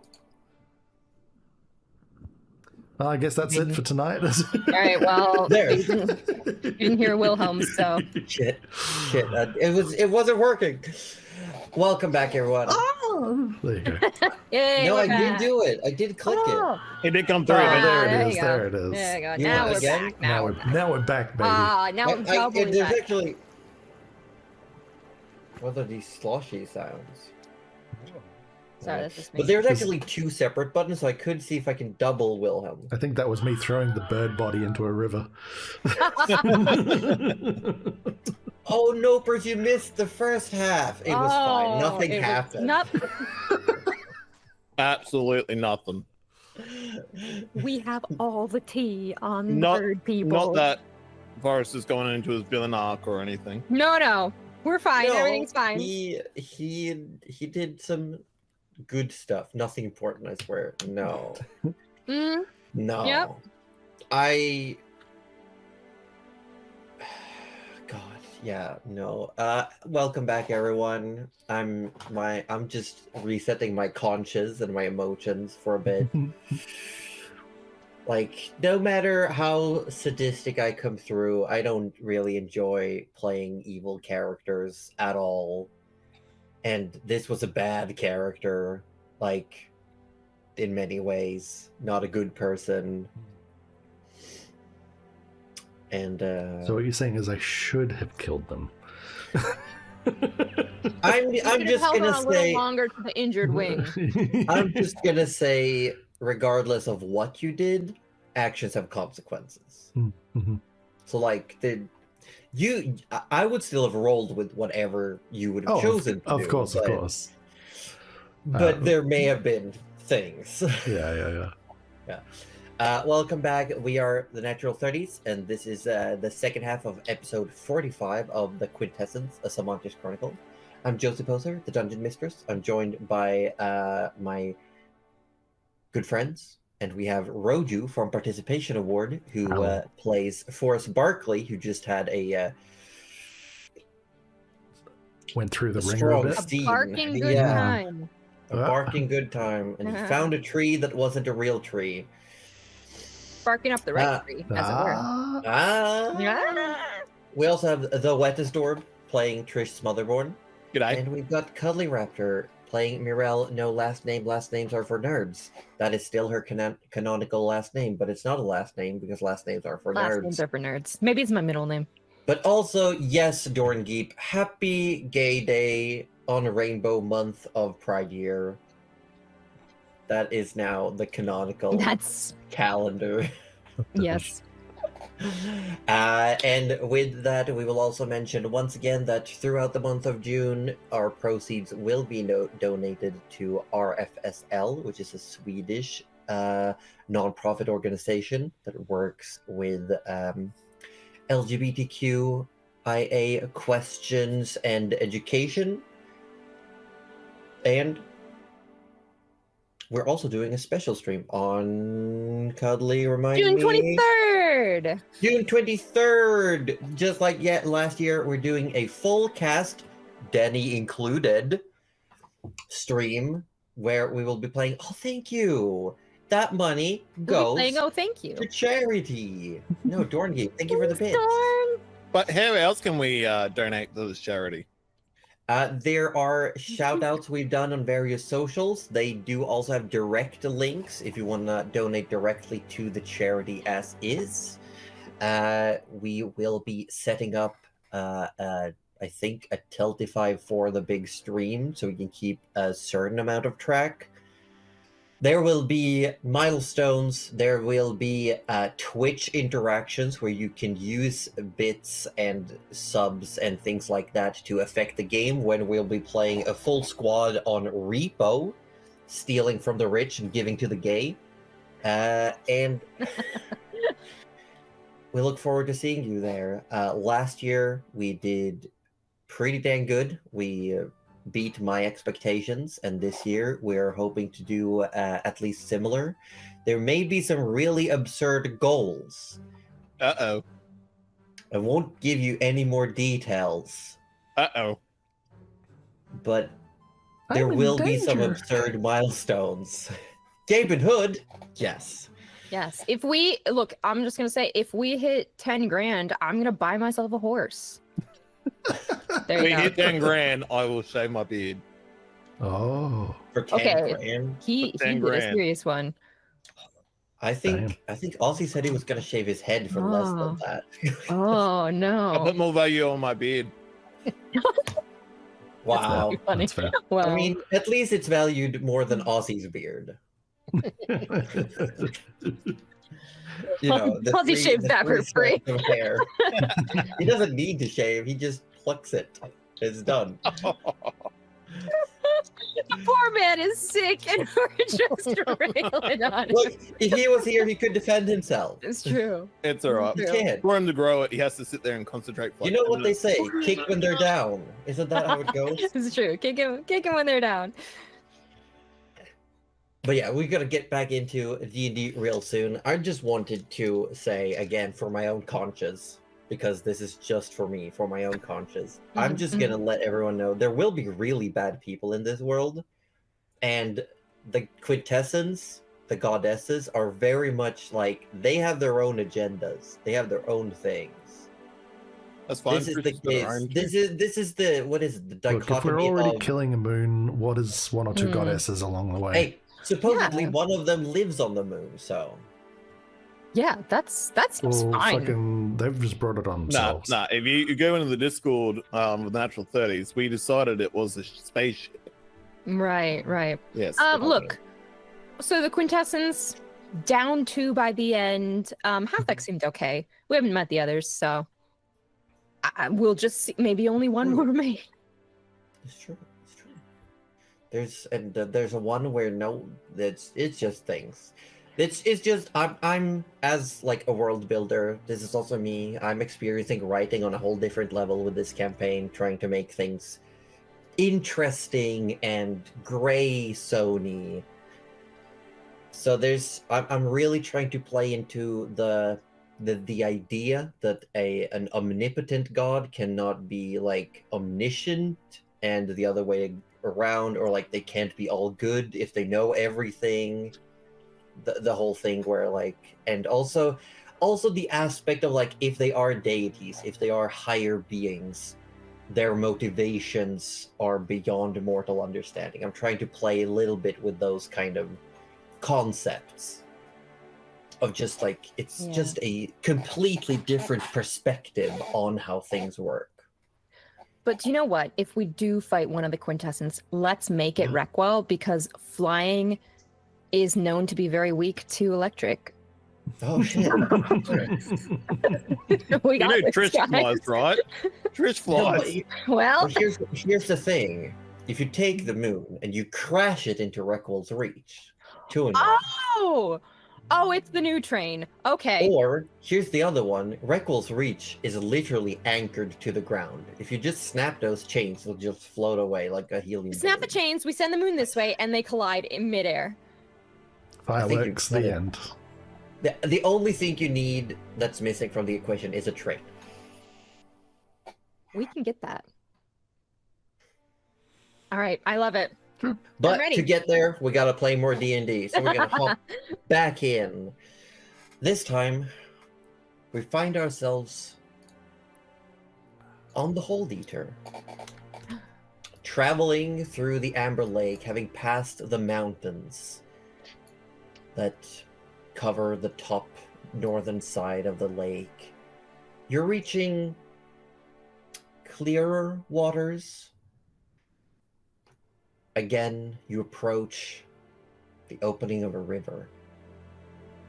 Still quite a ways away, but rather than mountains, you now see dense forests. These are pine trees that grow tall. The undergrowth is almost non-existent, just covered in dead pines that have fallen. There's moss and rocks. But sun doesn't seem to reach that low. And the dampness of the lake almost gives way to soggy marshlands. But on board the Hold Eater, just enjoying the day away, traveling on. Sam is currently sleeping in what is, for the time being, a guest room. But what is Mirel and Trish doing as Tinker has locked himself in his room once again, and you just hear noises that make no sense coming from that room? If Morel's walking about, she probably will find Trish up on the deck, practicing her rapier drills.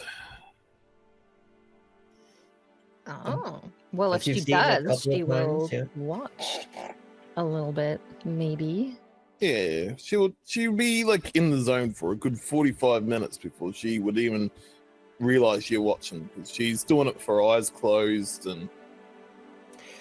Feel free to make a performance check, Trish. 15. 15? Nice. God, that modifier is Wow. bananas. I saw that 4, and I was like, how are you getting 15 from a 4?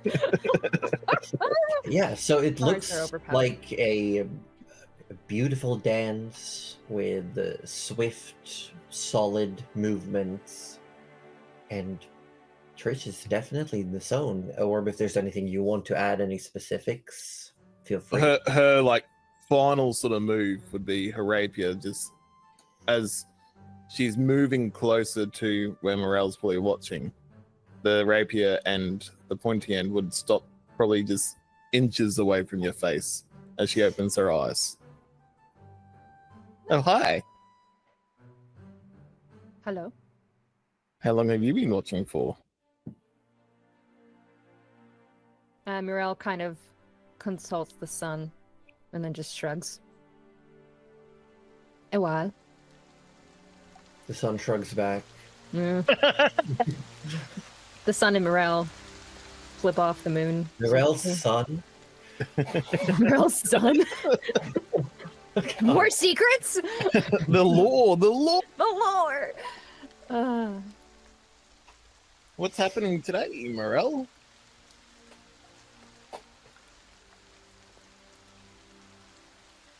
Not only cuddly, but Mirel is also distracted, but for better reason. Oh. For better Better than reason. For Trish. better reason than just me trying to figure out what is actually going on today. So just to catch up Cuddly's memory, this is the same day that Trish and Sam were comparing guns. Or was that yesterday? I thought that was yesterday. That was Trish has been yesterday. awake Okay. all night, I believe. And Yeah. That's right. Okay. Tinker didn't come out, so Wait a minute. Does that mean you would have had a level of exhaustion? Yeah. I do have a level of exhaustion. Because the first one might have made that potentially given you disadvantage. Ah. Yeah, you should have rolled with disadvantage on your performance check. All right, let me do it again. I mean, it's going to be hard to roll less Yeah, than it was a 4. So 15. So it's still Yeah, it's still okay. good, yeah. Perfect. Yeah. Yeah, no, Mirel doesn't say too much. She just kind of mutters about something about getting more fish, and that Tinker is locked away. And seems much like Cuddly to not be finishing her sentences quite properly. And so it's obviously she has something on her mind. You'll sheath her rapier and pull out her satisfier, as she will start sort of polishing in it, and just go, what's on your mind? Seem a bit distracted. What's going on? What do you mean? I'm fine. She just gives you this like stare, Look. what the fuck? We've done this before. Fine.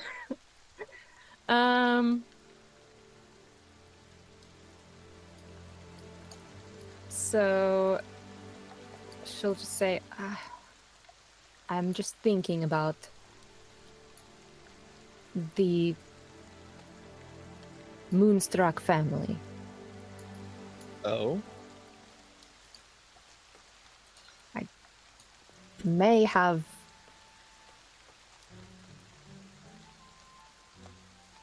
promised to help if I could. And And nothing. There is nothing. Where am I supposed to start? She probably feels that little tug from the tide again and like ignores it. I mean, This way. This way. Shut up. I mean, do you want to help them, or is helping them far beyond their reach? Like, is it possible for us to help them? I do not know. Well, at the least, you're giving that family hope. Even if there's no way we can help them. Hope is what people need to keep going, surviving. Keep going to that riverside. I know. It's like I am gonna make you walk Every down day there until every you single return. day. Back down to the river. Really should have Maya. mentioned like, hey, I Wait. probably won't be back for a couple months. Do Hey. you think he'll be down, down, down? by the I river? do think he will be in more ways than one, because he'll be bummed as well that I'm not there. Um, Like I said, you've given the man hope. He's going to keep continuing on. Yes, he'll visit every weekday, whatever. And if once we find out, can we help them, we'll help. If we can't, well, we can't fix everything.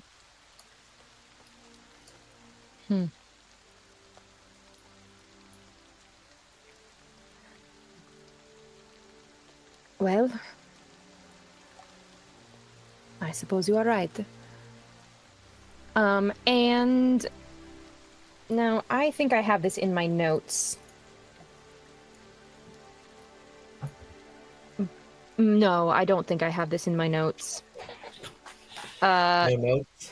No notes. I have forgotten. So Mirelle will take out a dagger and slice her hand and drop a couple drops of blood on the ground, but I don't know if I need to say anything. I've forgotten, but she had a business card, so... Oh, you have a business card. Does it need to go on the card? I've just forgotten. You've forgotten. Forgive me, Yeah. I have never summoned... I think it says on the back of the card, right? Yeah. I didn't write it down! Hold on, I'll get you. I got you. Thank you. I have it written down because it's in one of my lore nuggets. Oh, wait, then I probably have that. I think it should be. Where is it? My lore nuggets are written in a wild way that makes no sense. Oh, just your lore nuggets, not my lore nuggets. Yes. Not my lore nuggets. Yeah. The front of the card says, "Buy your goods from your favorite fae. Serena Lasang is but a blood drop away." And then on the back side, it says, "Put 1 drop of your blood on this card and stay put." Oh, no. She would pull out the And card. She will start arrive with- in 2 to 3 business days. Nope. We're sailing, friends. We're not doing it. All right. She has found the ship before. She has appeared on the True. ship That's before, so true. you don't know. You know what? She'll do it. She'll do it anyway. She'll read it. She'll be like, "Well, I already cut my hands, so Okay. might as well not waste this." So you put a drop of your blood on the business card. It is like a small metallic, like the size of like an ID card, a little thin metallic sheet. Yeah. Do you put a drop of blood on it? Yeah. Trish looks up from polishing her gun and going, "What are you doing?" Finding help. Leading As onto the this is drop- going to help. As the drop hits the card, the little etching of this like very smiling, like classic old school, those really like oddly realistic advertisement cartoons. Like one of those faces of Serena just winks at you as the blood disappears into the business card. Concerning. Trish has put her Satisfy away, and she's like right next to you looking at this card.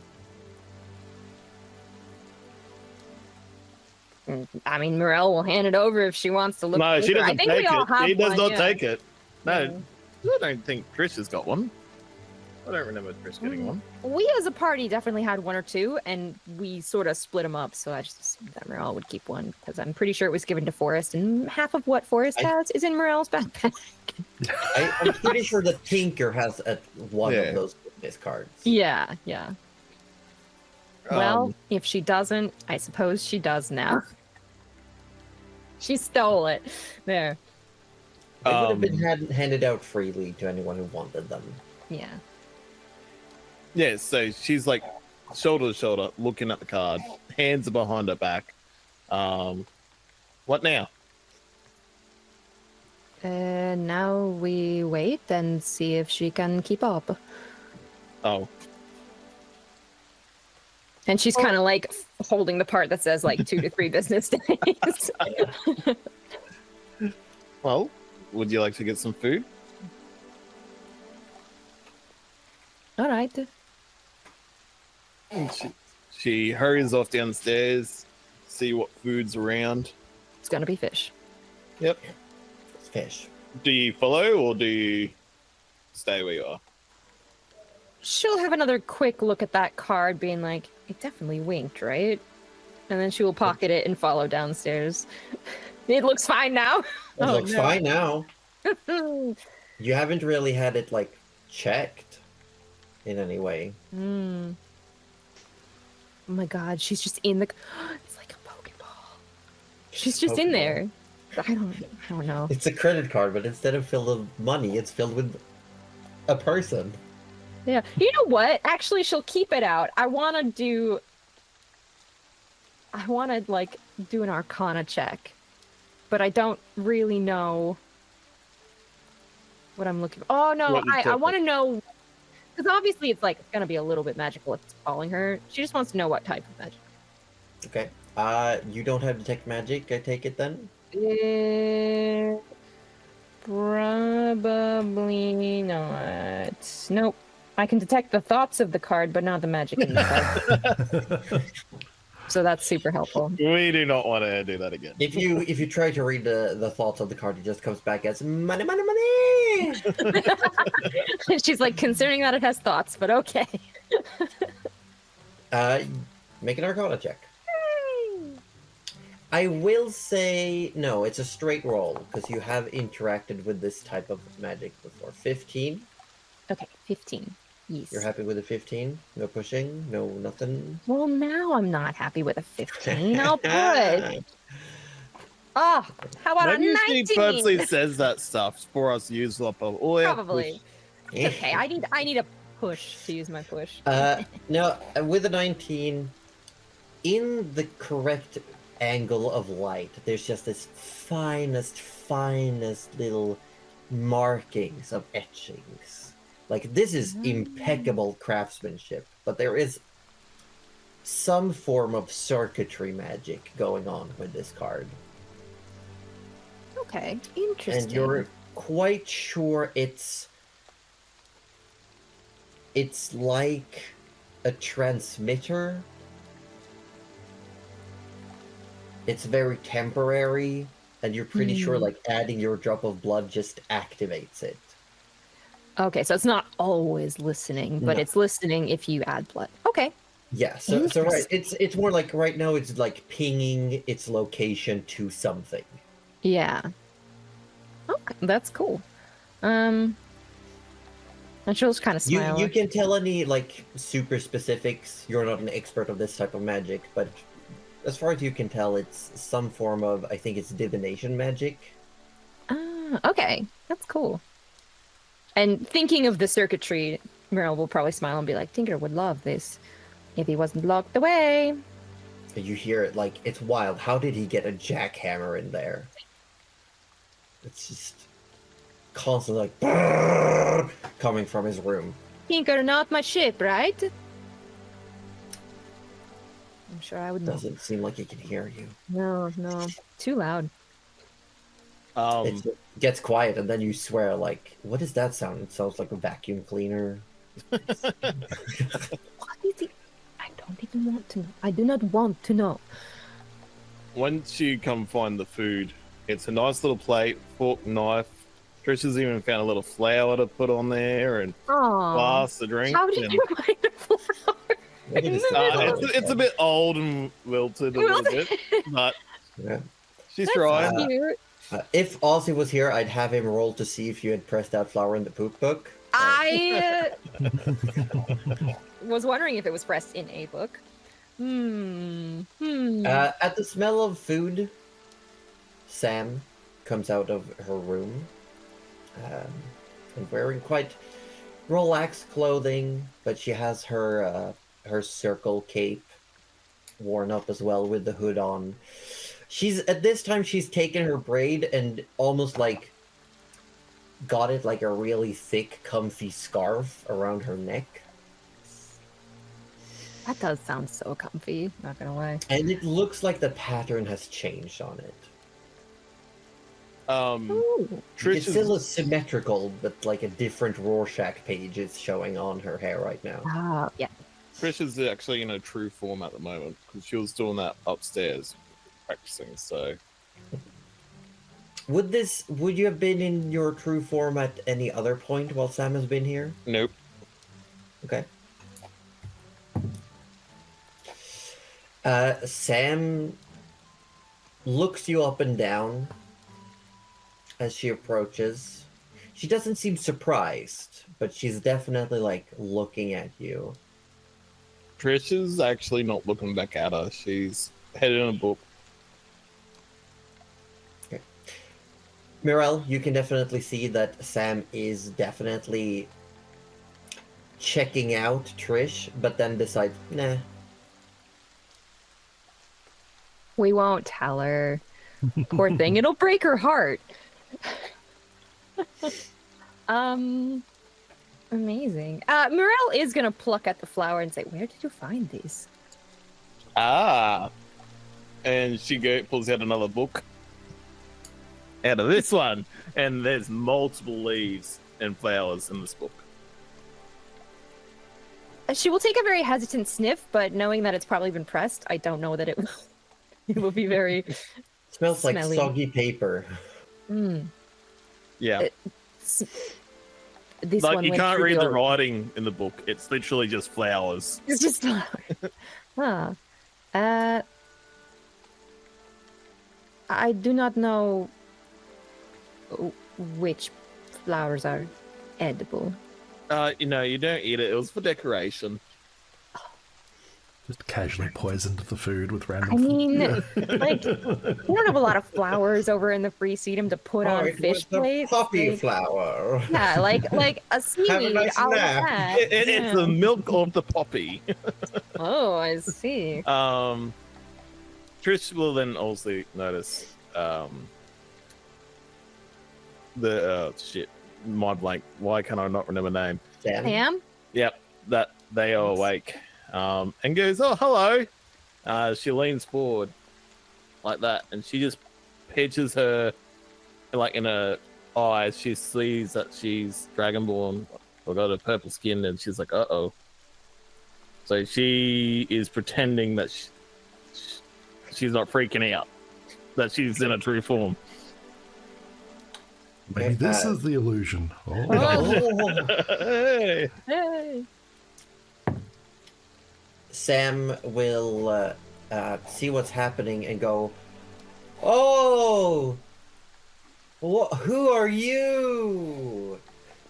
Trish is gonna be like, "Stop your bullshit." Wow. And Sam goes, "A stranger aboard the ship. Oh no.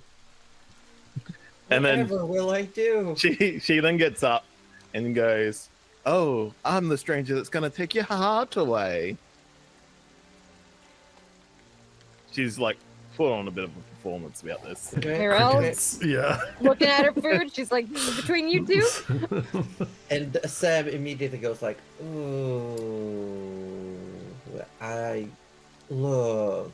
I appreciate the gesture, but and I don't mean this in a bad way, but you're not my type. She gets a little offended by this, You even don't though like she was purple. just doing this in jest. No. I don't Jeez. like Don't like And she- tails? No, she definitely is like, how do I?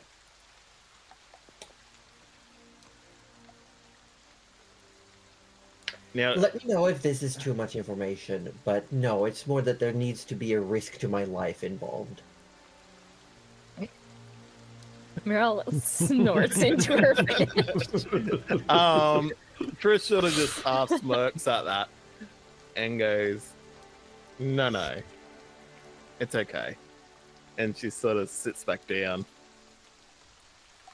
Like, you look gorgeous. I just feel like you're a marshmallow. She stands back up. The knowing look from Meryl, like, yeah, well, you got her right. Wow! She's emotionally a marshmallow, not physically. Oh, yeah? She's like, I've been very well trained. And I'm not as marshmallow as you think. Are you saying you want the chance to prove me wrong? Trish is getting very Do you flustered. want this to happen? Trish is getting what very they say? flustered. She just realized what she said, and she's Because I'll like, give you a chance if you want. she's like, oh my god. She's looking at like Morel now, like, Morel, help. And Meryl makes eye contact and like takes a sip from her mug and just goes, use protection.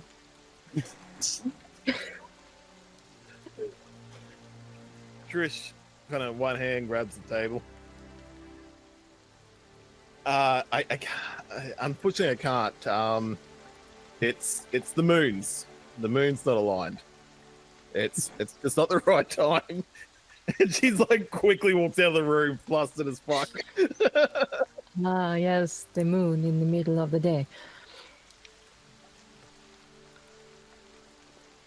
Sam is going to sit down, take a bite of food, and say, so I think that went well. But so that's what she actually looks like. Because her footprints did not match her feet. Oh, you already noticed. Yeah, and yes, that is yes. Okay, actual genuine question though, the whole marshmallow thing. Like, how dangerous could she be? Hypothetically. Emotionally or physically? Yes. Ah. Meryl's gonna do some like mental math here, and give an answer where physically she's quite imposing, and give some examples from battles because she's done some nice rapier work, and then get to the emotional side and just be like, well, she reads a lot of romance. Huh.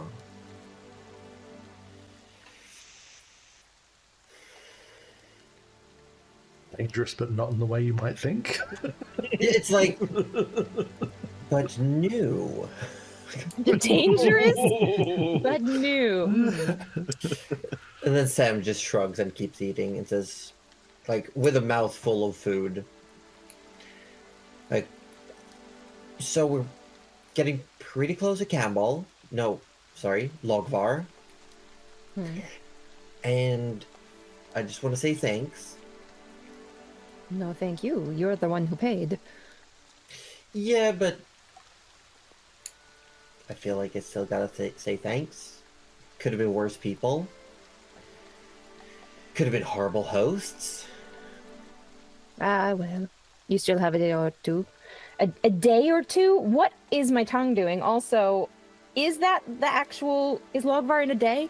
Am I right? Logvar would be just... Oh, well, let me do a thing. Whoop! It's a bit more than a day. Okay, a day or two works if I can actually say it out of So my mouth. you'll most likely, but depending on how the river situation goes, Oh shit, that's right. you'll get there sometime in the day after tomorrow. Okay. Because this is the today trip. So tomorrow. Okay. So tomorrow. Okay. Yes. Do you need a hand while you are there? Um. Am I allowed to ask what you are? Yeah. What I'm doing Going there for? is no big. I'm just thinking that you probably look. I don't beat around the bush. You probably wouldn't get in. Yes. You know what Logvar is? Do I know what Logvar is, Josie? I'll I've say heard you of can it. make a history check. Oh, it's a +6.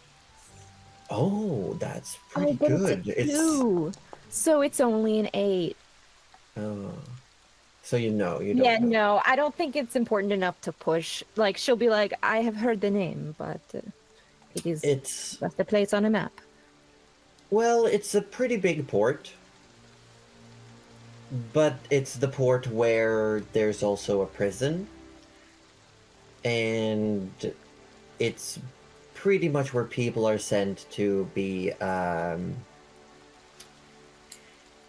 it's where prisoners who opt to the dishonor, where they go and await their turn to get on a ship. Ah, no, then I suppose they would Yeah. not.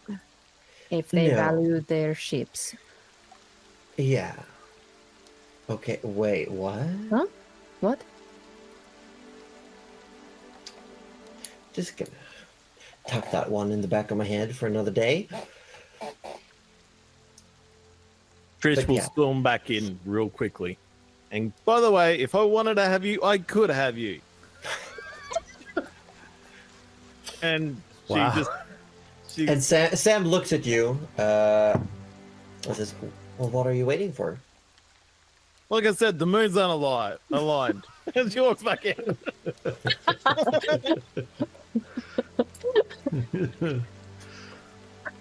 And Sam turns back to Mirelle as if nothing happened.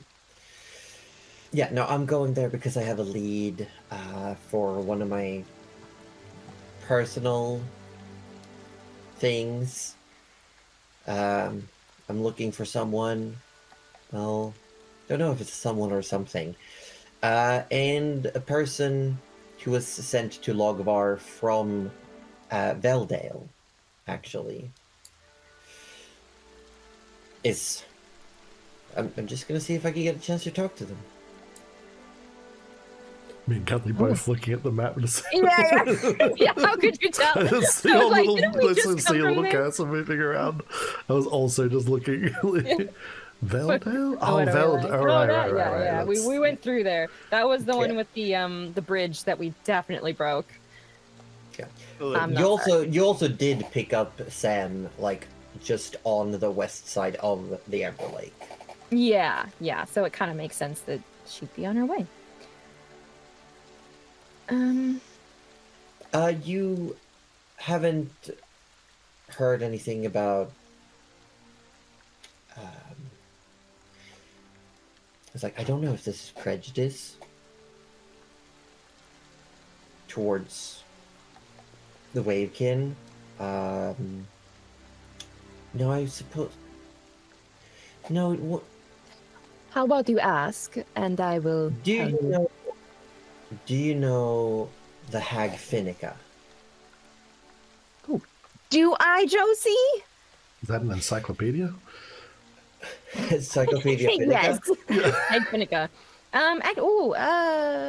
Make Hold a. on. I'm gonna say in this instance, you can make a history or culture check. Okay, because I don't think I have this in my lore document.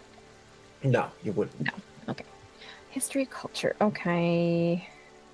Let's go history again. Let's hope it's maybe better than... We'll take an 18. 18. There we go. Yeah. Yeah, you've heard the name. It's something akin to an urban legend. That up in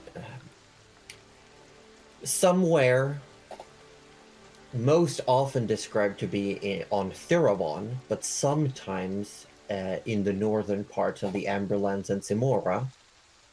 If you hear the sound of a tree falling where there are no trees, you might find the hag Finnica, and she is said to grant wishes with a reasonable cost attached to them.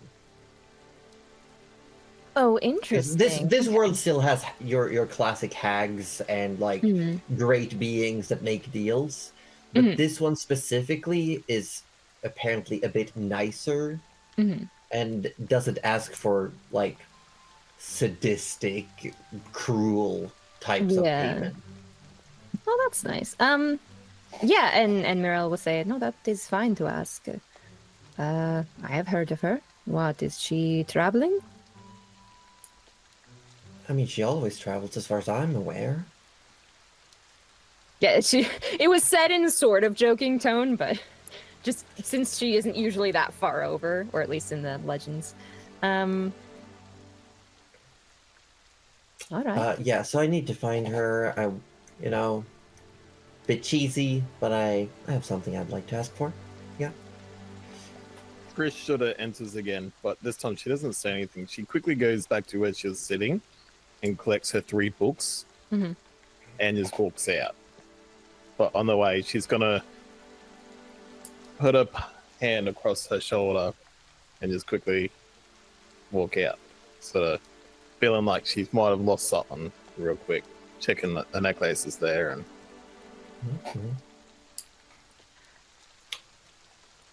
Well, Is the necklace still there? Yeah. Do you have it on again? the necklace is on. Cool. Yes. All right. Ominous, mysterious. I do hope you find what you're looking for. Me too, actually. It wouldn't have anything to do with your on again, off again love interest. Forgive me, is that prying? No, it wouldn't. It would definitely make it more interesting, but it's not really part of it. That's more like a bonus.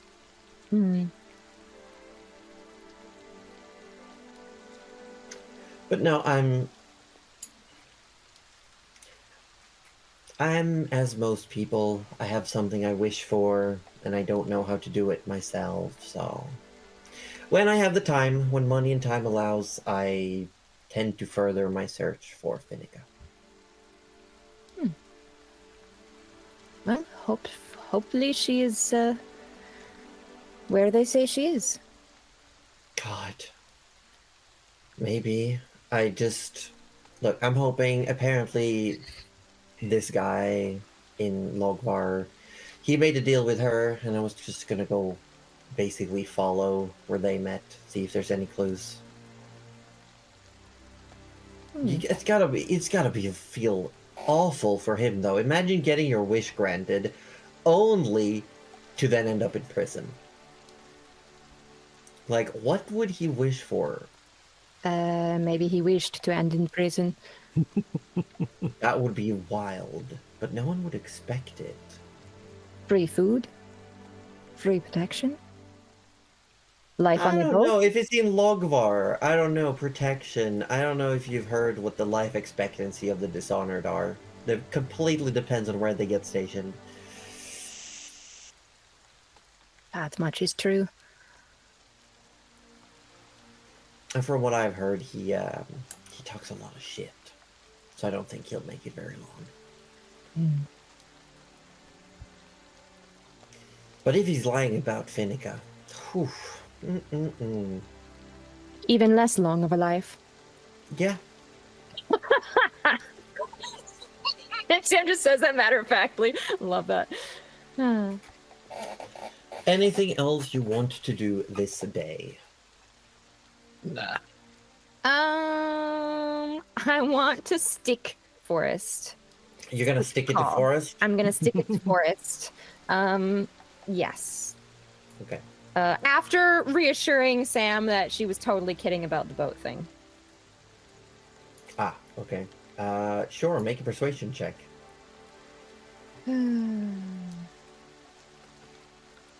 I got a 25! With disadvantage? She seems persuaded. I think it's less of like it's less of a lie and more of like I've got other things to do. Yeah. No. It's not like I'm gonna go in right now, but like. And Sam would be very much like, regardless, it's none of my business. Yeah, exactly. So she just kind of says one less thing for you to worry about while you're there. Yeah. Okay. Yeah, gonna call Forrest. Yeah. But probably would call him at the end of the day. Okay. So maybe after everything has transpired, depending. Okay. And would give him the location, unless he calls first. But no, he. Okay, he so might be busy. He might be busy. That's true. He might be on a boat and going fast. I'm on a boat. Thank you for getting that. Hello, Forrest. This is Morel. We are almost at Logvar now, dropping off our guest. Let us know how you are traveling. Mentally curses herself because he's going to be like, I'm not traveling currently, but lets it go. Stay safe, and I think that's one word short, but that's fine. When you get this message, you'd probably be aboard the actual ship of the Azure Horizons. Probably just having arrived on board and is looking around. You've climbed up. They had to let down a. They actually, conveniently enough, because the ship is hovering like a bit off the ground. Oh, I forgot it does that. I was like, how is this ship in a forest? But it's an airship. I wasn't gonna argue with. As you get there, the actual railing of the ship is just below the top of the forest line. Nice. So it's just like that's why the mast is just sticking up, really weird. But they conveniently, when you approach, they let down not only a regular rope ladder, but they seem to have a sturdier one made with chains rather than rope that is pretty perfectly sized for you. Oh, lovely. So you would get this message just as you've come aboard this ship and just having a look around. Oh, excuse me one moment.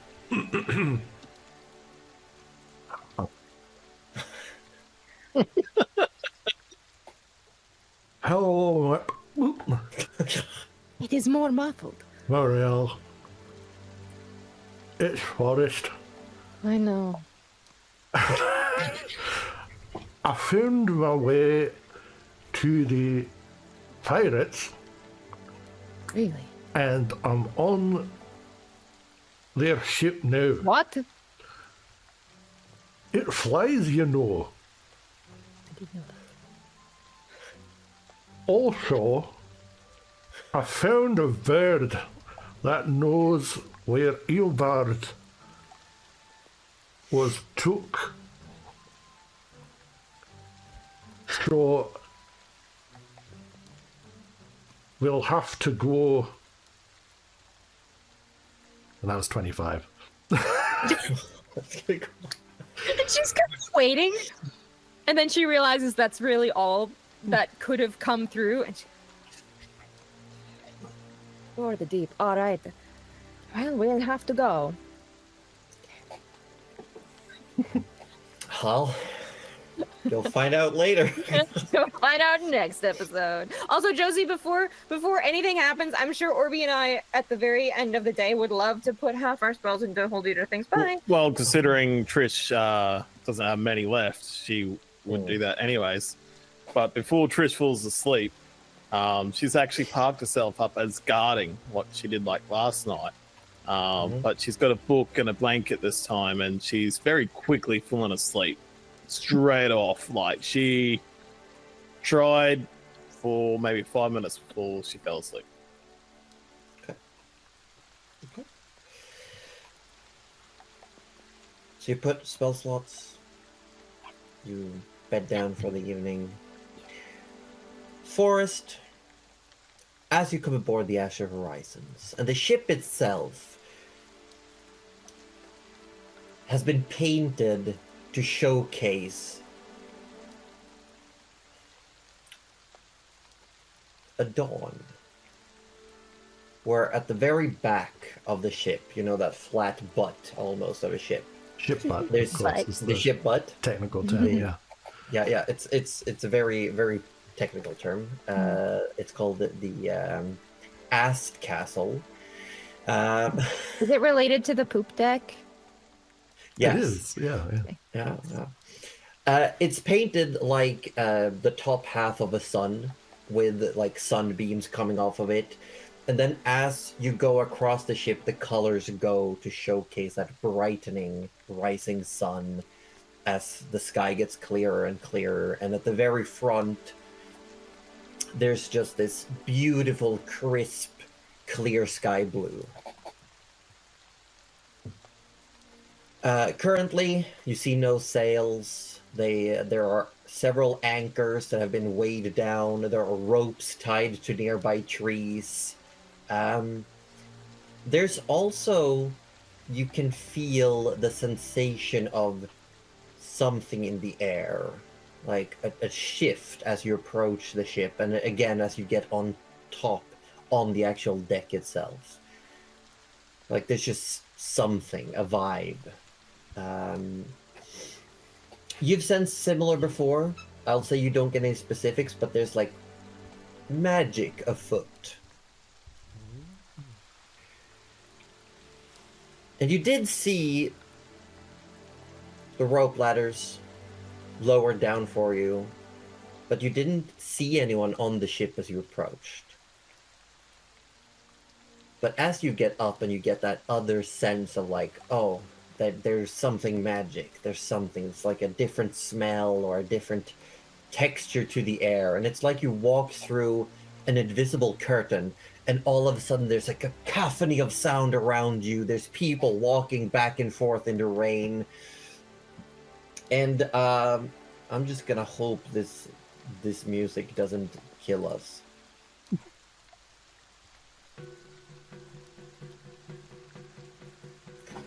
As you get on board the ship, there's good vibes. Everyone's just talking to each other. There's people of every walks of life here. You see currently checking a compass, checking the wheel like they're doing it for tests.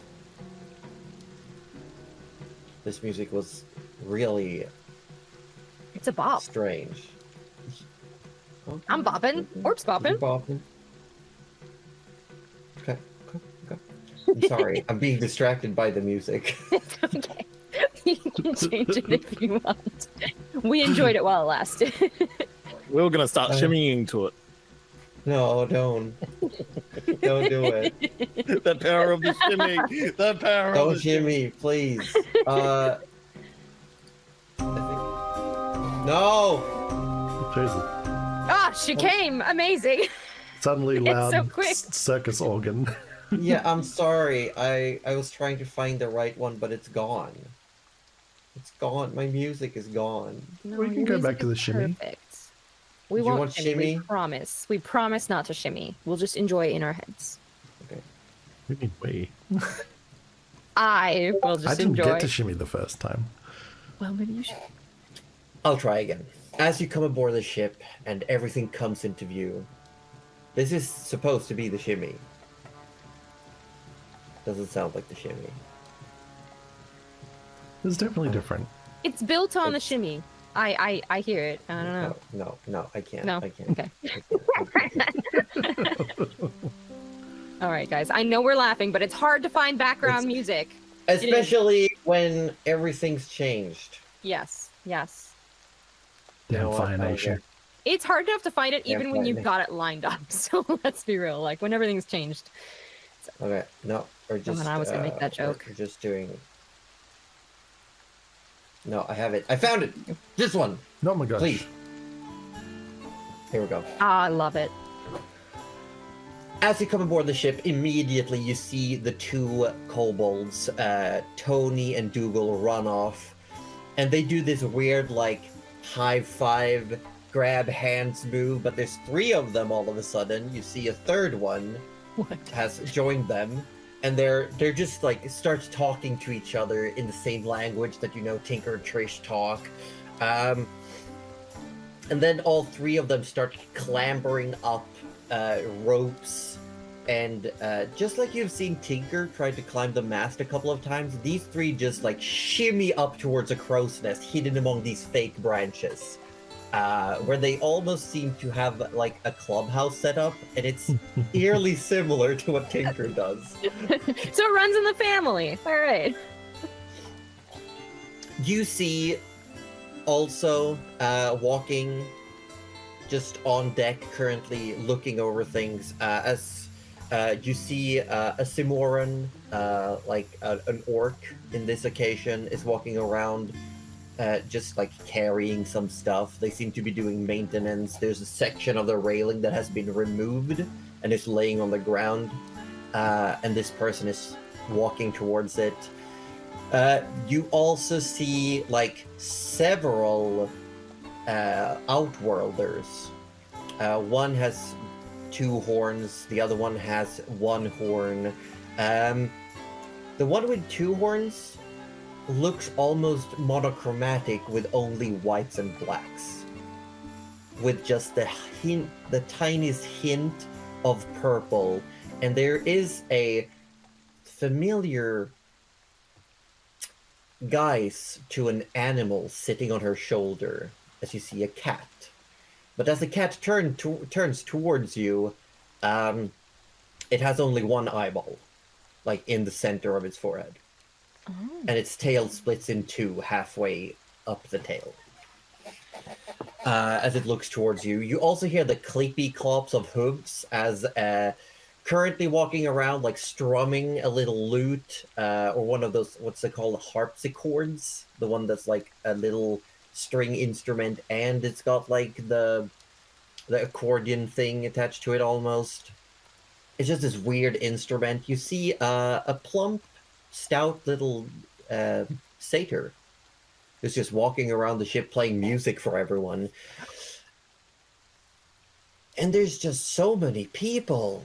You see there's like a lunarkin you walk past, and all of a sudden running between your feet, there's this little, but not really little, you're just tall compared to this person, as a little completely black feathered bird individual just runs past like your feet, holding a big cauldron, and like very quickly just like throwing cups or like little wooden bowls to people and just slopping up soup that is immediately getting like watered down by the rain, and just goes like, eat up, eat up, eat up, eat up, eat up, eat up, eat up, just like to everyone, just slurp, slurp, slurp. And you get handed a bowl as well, like just in the speed of everything. You get a bowl that's like so small, it's like one of those little sake cups in your hand. Yeah. Yep. And it's tastes amazing. It's like a very nice like fresh herb and vegetable stew. And then you hear someone yelling like, "Can I get a second, please? Please, my old bones. Can I get more?" And everyone's like, size, and you look over, and there's like another Simoran person, like a turtle with long, stripy white hair, who's just laying on their back, like, please, help, help. And someone just walks over and kicks this turtle like onto her stomach as she steps up and goes like, oh, thank you, and goes on with her own business. And you see the back of her shell is just covered in scars and scrapes, and there's even you're pretty sure there's a couple of like nails or forks stuck and that have been like bent in, like when someone hammers a nail and then just like, oh shit, it's bent. I'll just nail it down stuck. Nail it down flat. Yeah. Yeah. And Asa then turns to you after giving some greetings. She turns and she gives almost like a bow or like a more respectful gesture to up on a raised platform. This is a big ship as well. This is definitely slightly bigger than Hold Eater. There's a lot more going on. And you hear a lot of sounds and smells coming from downstairs. And the whole ship is vibrating ever so slightly. Asa gives a gesture to another Simoran, a turtle, up by the actual wheel of the ship, who's currently talking to someone, like yelling over, like he does something and he walks back and yells down to someone, and you can hear yelling back from somewhere behind the ship. They seem to be doing some form of calibrating between the wheel and the actual rudder. And Asa then turns to you and says, you are looking for Bearbar, correct? That's right. He should be downstairs, I believe. Oh, can I go down there? Yeah, I'll take you down. As long as you stay with me, you'll be fine. And Vanya is shocked by what she's seeing around here.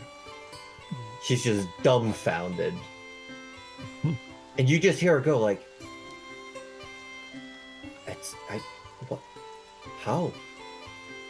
How is this even functional? Like, looking at the chaos, it's like, no one is really helping anyone else. It's like everyone is doing their own thing, but it's also still working. And her coming from a place where everything is organized and structured, she's just like, I just want to clean up. I just please, no, what are they doing? This is our worst nightmare. Yeah, you actually as well see this turtle who got turned back up, like, walks up to the very front of the ship and pulls a lever, and you see what looks like a giant metal sphere just folds upward, like telescopically raises up. It has a little ball at the very top. And you see she goes down on all fours and just yells down into the hole like, okay, I'm ready!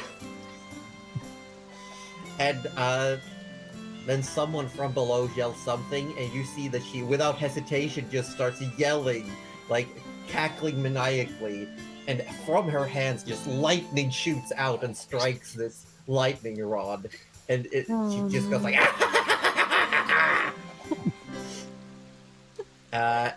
when that happens, the ship just thrums a little bit harder, like it was powered up or something. I like it. As you come down, you smell that stew. And you see that almost like right under the stair itself, that little plumekin is just standing by a large pot and has like things hanging on the back of the footsteps of the stairs, and little drawers built in, and it's just standing there making food and just looks at you like the head just does the full turn of an owl almost as you pass by, just looking at you while stirring this pot. And you pass several rooms. It's crowded in that everything's a little bit tighter, but there's a lot more rooms. It seems like a lot of people have their own space, and you also see that there is a stair that leads down one level lower. but you're led forward. You pass by. You see a room that is open. In there, you see what can only be described as the most voluptuous lizard person you've ever seen in your life. And on the door, it says Chief Moral Officer. And Vanya looks like so perplexed by this. Like, just questions more to herself than anyone else. Like, what is a moral officer on a pirate ship? You keep walking. You pass by two nuns, actually, walk by. And they nod at you, seem to be carrying some things around, moving things upward. And you get the, like, almost sterile smell of medicine from the room they left. And everything's so tight. Like, there's a point where you have to go sideways to get past the rooms. And you can see the last room you passed by has definitely been added recently. Like, they just built more walls to make another room in here. And in there, the door is slightly ajar, and you definitely see that the room, what you can see, has a lot of ocean memorabilia in it. There's like a piece of coral on a shelf, there's a petrified sea star, and there's some shells. And the smell reminds you a little bit about the ocean that you've been traveling, and of Hold Eater. There's a lot of people on this ship, is becoming very apparent. But as you get down yet another floor, how they fit it, you don't really know. Down here, there are only currently 3 people. But it is the loudest part of the ship. As you see, because you're now in the front, coming down, as you look through, there's this massive metallic structure with pipes and burners and whatnot.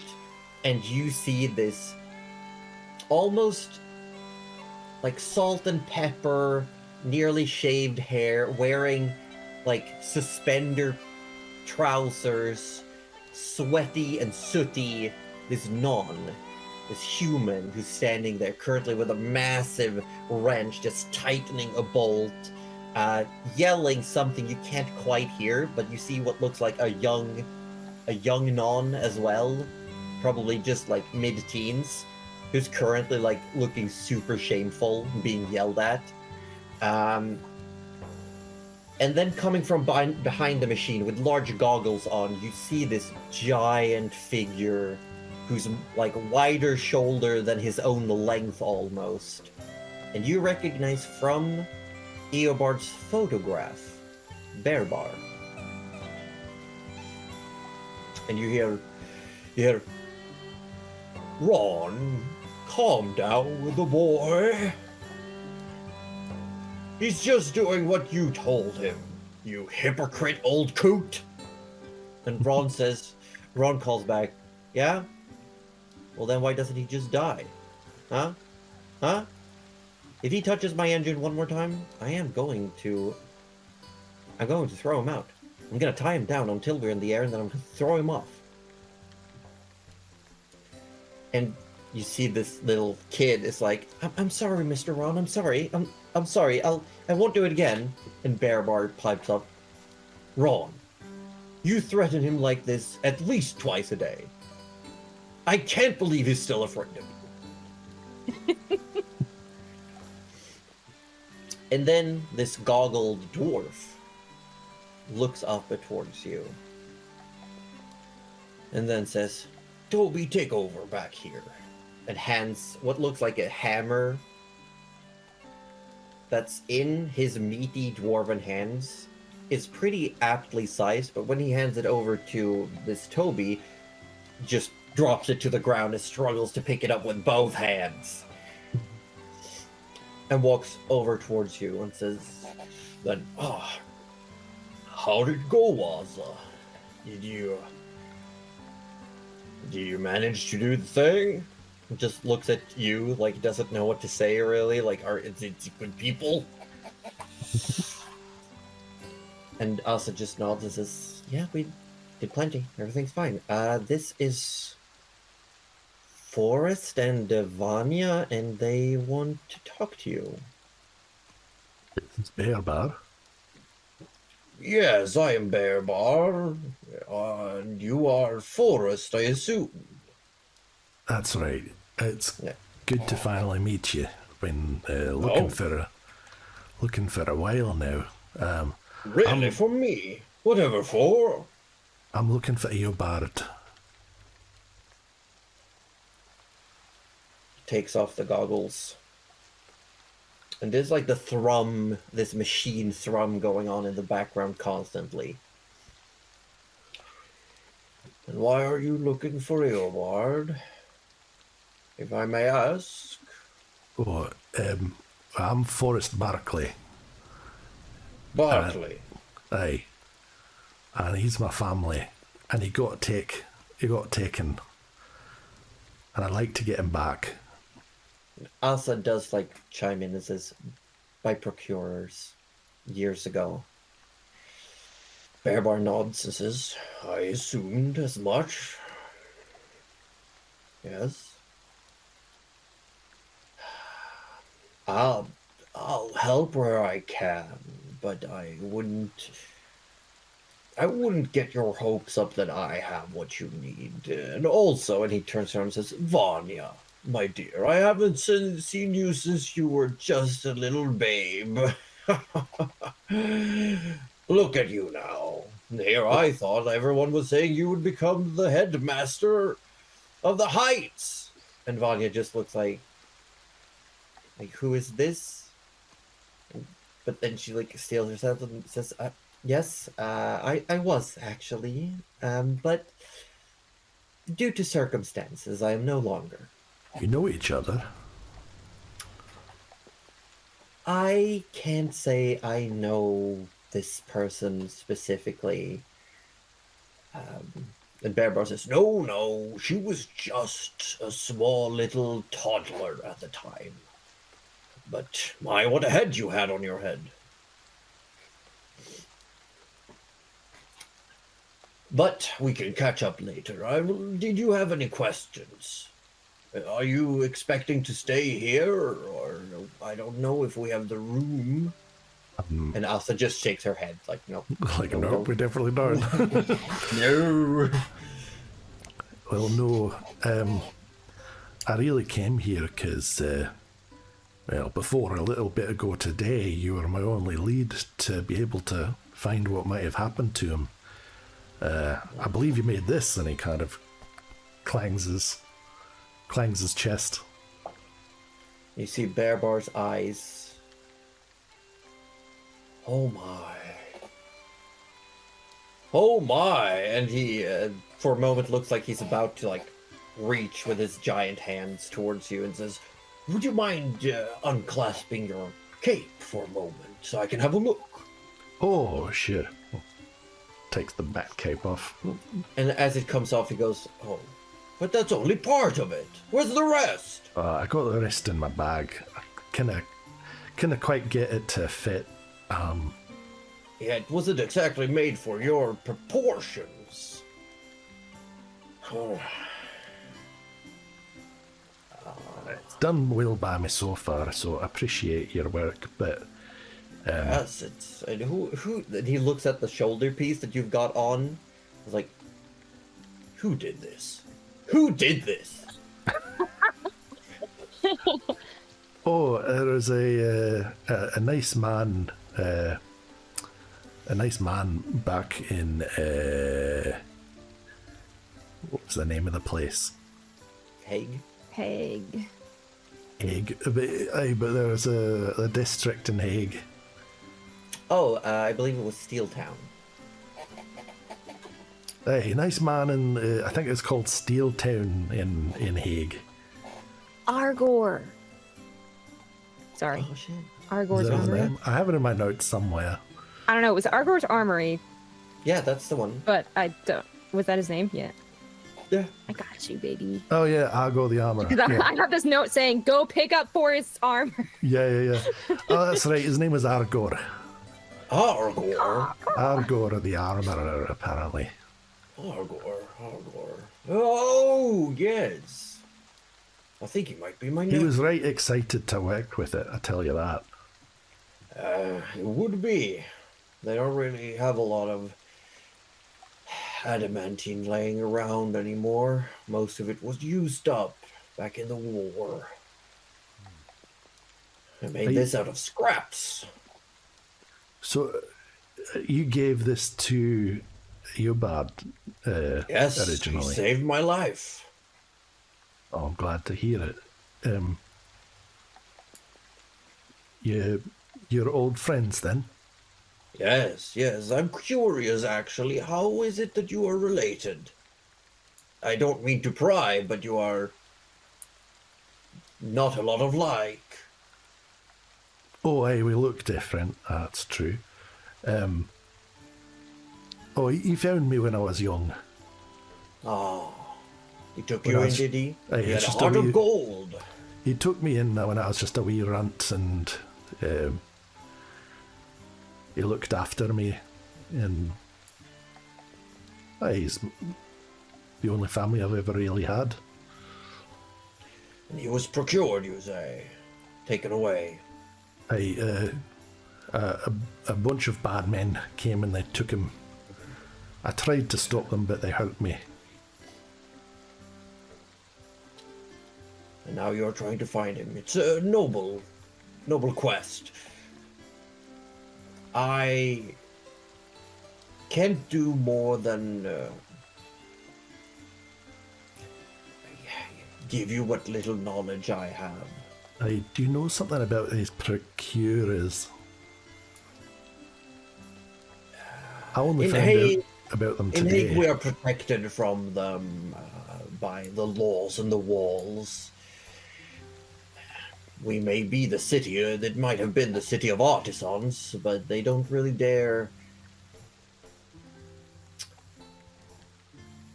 They don't really dare come there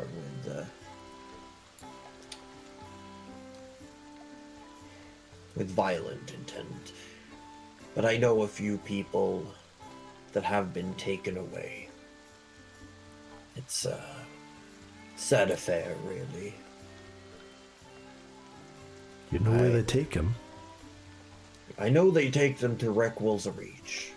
Hey, that's what that bird said. Yeah, I didn't know, I wasn't sure until I visited. We went there once we went there, I think a year ago. I dared venture into the gardens of Reckwell, just outside the palace. They had an open day.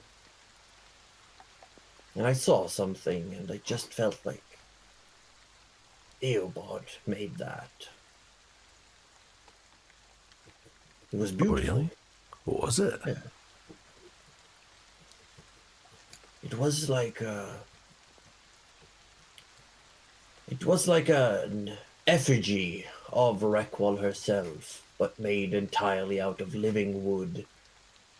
Like he had grown her image from trees and plants. The leaves and the flowers were her hair and her wings. Vines for clothes. Even her eyes and her mouth were delicately placed and grown flowers that would almost move like she was blinking and breathing, as the whole thing was delicately balanced. The slightest breeze caused to move like it was just idling. I'd never seen work like that except for Eobard. Hey, he was always good with sticks. Yes. You might be right.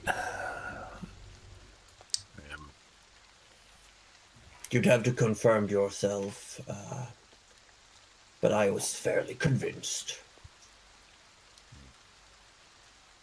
Do you know if he'd still be? Do you know if they keep those people that they take at Rickwell? No.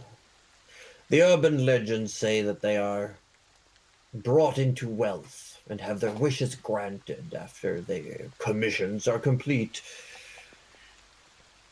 I reckon I wish to go back home. The only ones I've ever heard come back home have been master crafters from Hague. Besides that, I've never heard about anyone getting home, but that could be a fault on my place, since I've only really been in Hague since I joined this vessel. I know that was only but a few years ago.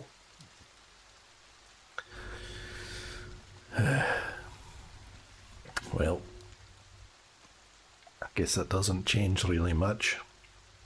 I'm sorry I couldn't help. Oh, it's alright. I found out more today than I have the rest of my journey, so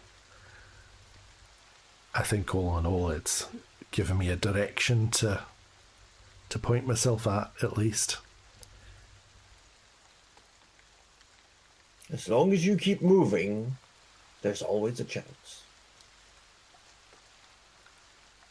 No, I think the same thing. But I wouldn't be opposed to putting my hammer to some metal again. Did you say you had the rest of the pieces with you? Oh, I do actually, and unshoulders his backpack and rummage around and kind of pulls out a small kind of like cloth bag essentially within there that was just holding the jumbled other bits and pieces. I didn't know really how they fit together, or I couldn't work it, but this is what I've got. This is what I've found in the hole anyway. In the hole? Aye, where he kept it. Ah, he kept it in the hole? If you find out about, I would like to have words with him. I kept it in a hole in the ground under a floorboard. I never saw him wear it, to be honest. That would have been a funny sight. No, I gave it to him to sell. Keep it in a hole. Oh, he only ever sold sticks. As a DM now, I will ask, what type of armor are you currently wearing? It's effectively chainmail, I believe. Yes. Okay. Bear Bar will say that if you, he will ask, how long are you staying nearby, by the way? Are you moving on immediately? Well, I'm not really sure, to be honest. My friends, I was with my friends on a ship, but we were coming from Hague and it would have taken too long to get here by ship, so I came here across land and the others making their way around still.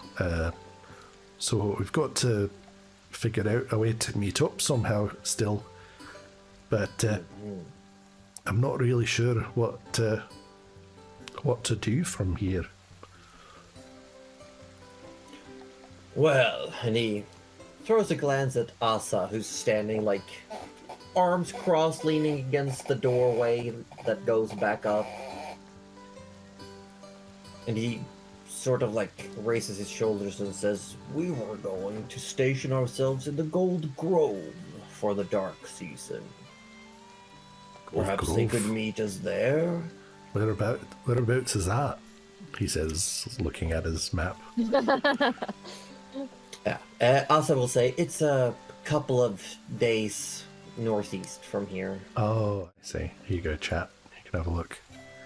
It's this forest-looking thing here.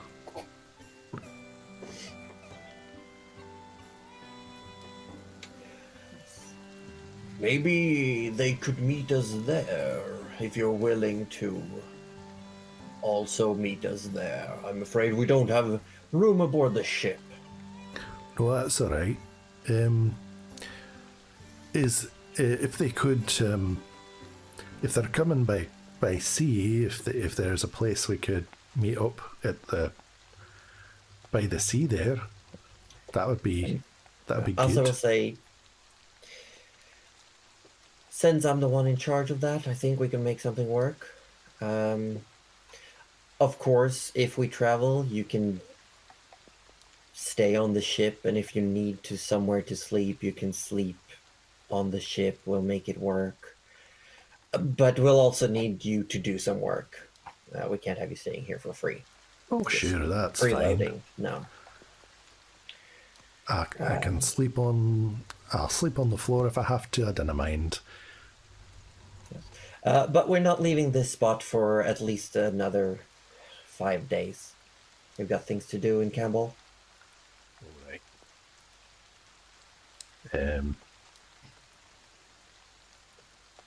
Do you have any way to reach your friends? I do. Not today, though. All right.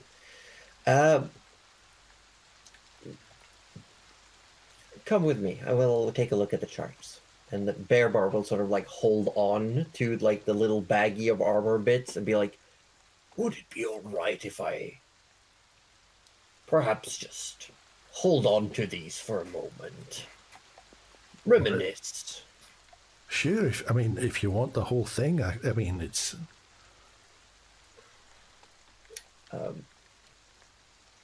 We'll talk after you've discussed the travel plans. You already had like one hand on a buckle, like. Oh, all right, sure. Yes. No rush. Asa climbs back up the stairs with you in tow. Vanya stays behind, telling you that she wants to talk to Bear Bar about the situation in Hague. Oh, all right, sure. You did make a right mess of it, that's for sure.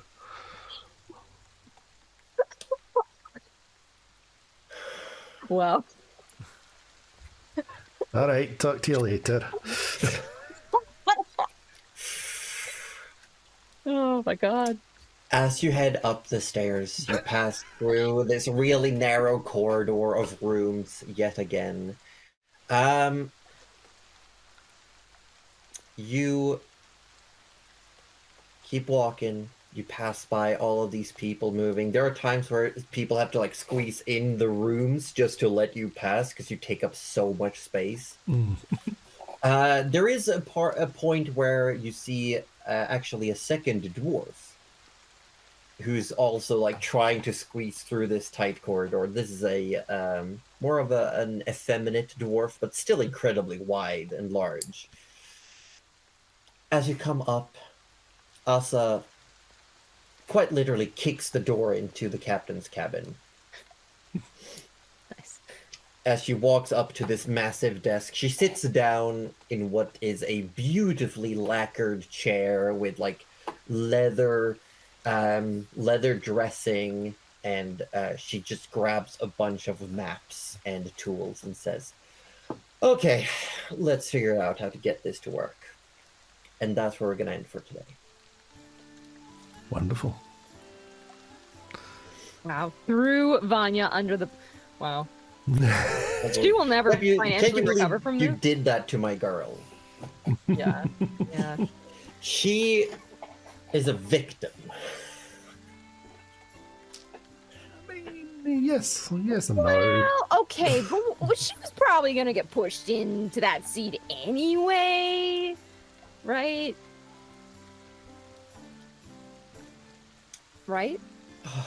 Maybe. Sorry, I wasn't listening. I'm exhausted. Wow. It's fine. It's fine, is it? It's fine. Is it fine? Is it fine? It is fine. It is fine. It has to be fine because it's Thank you all on for the being internet here, now. though. It's on the internet. It's true. It's true.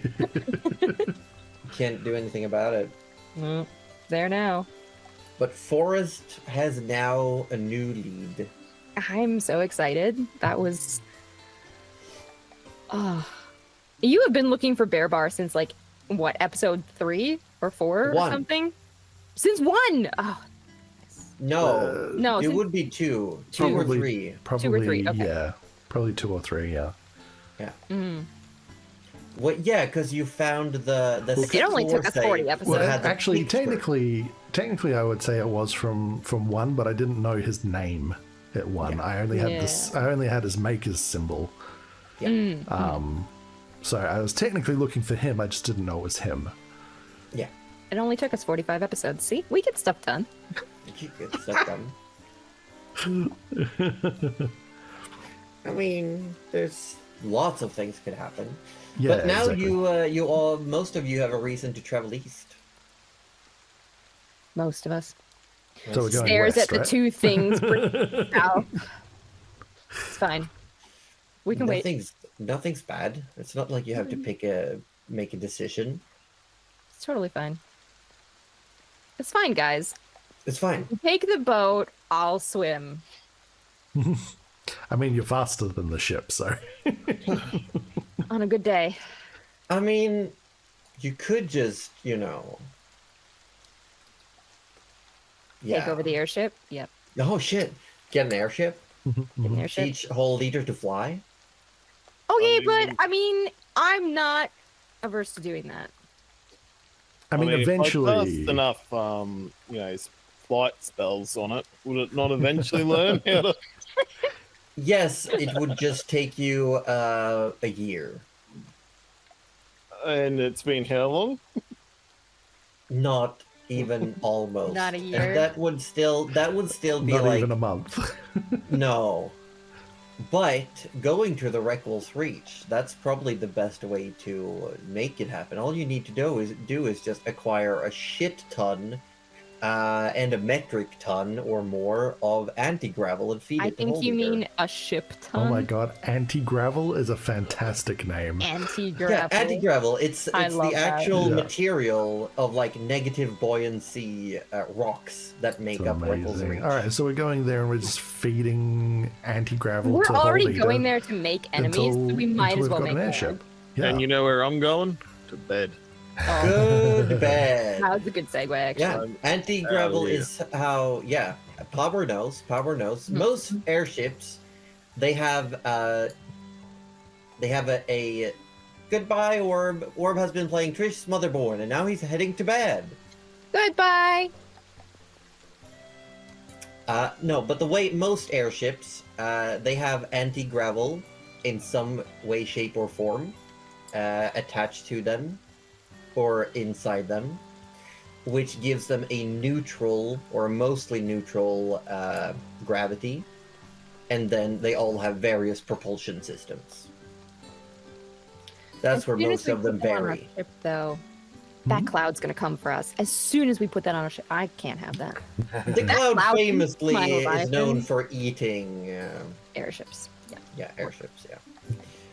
Yeah. Anti-gravel is a sort of naturally occurring resource. It was created by Reckwell when she lifted the mountain, and now like people mine bits of it off. Yeah, we could totally do that. And there's a big black market, trade of anti-gravel. Ah. It has use in various other parts of the world as well. Hear me out. We steal all the anti-gravel. The whole mountain, The whole mountain. We give it back when they give. where thousands of people live, Yeah. including Reckwell herself. She won't even know. She won't even know. How is she gonna know? Yeah, it's impossible. It's impossible. Yeah, like Power. Sorry, I'm just reading. When they mine it, they have to grab it real fast. So yes, there's like a whole situation regarding how to like ferry anti-gravel because it will just go off like helium balloons. That's amazing. So they Oh, actually have to use like counterweights and nets, and there's like a whole art surrounding like learning how to measure the negative weight of anti-gravel and like how to shape it. There are some ships that just have like a massive hollow inside that they just fill with anti-gravel. There are others who have them like, like what they call blimps, but it's just like a big balloon with a bunch of stone inside it. Mhm. And there's just like, I don't know. It's a funny. I like the idea of like, it's just rocks, but fly. I like it. You just like hit one wrong and you get it in the face. Yeah, and then you get like it's like yeah, like Palmer said, like imagine you go to hit and it's just like boops and like an air bubble in a water tunnel. It just like keeps going up and out. I think the real difficulty is feeding it to Hold Eater if it's like trying to go up, but the ship mouth is down. Yeah, but he does have teeth. Does have teeth, that's true. He does But have like teeth. us Right. getting it into the mouth to a point where he can get it with his teeth. Put it in a Sounds- bag, shove it. Yeah. Or maybe Or maybe you we just need to put put it- something heavier than Yeah, or the- you put it in a net, like a big net, Hmm. and at the end of the net is like a rope, and he can just spaghetti it down.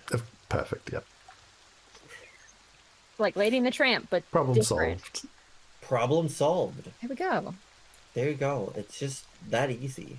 Or like we discussed before, we just like cut the chains on the mountains, release them into the moon, and it all explodes. That's fair.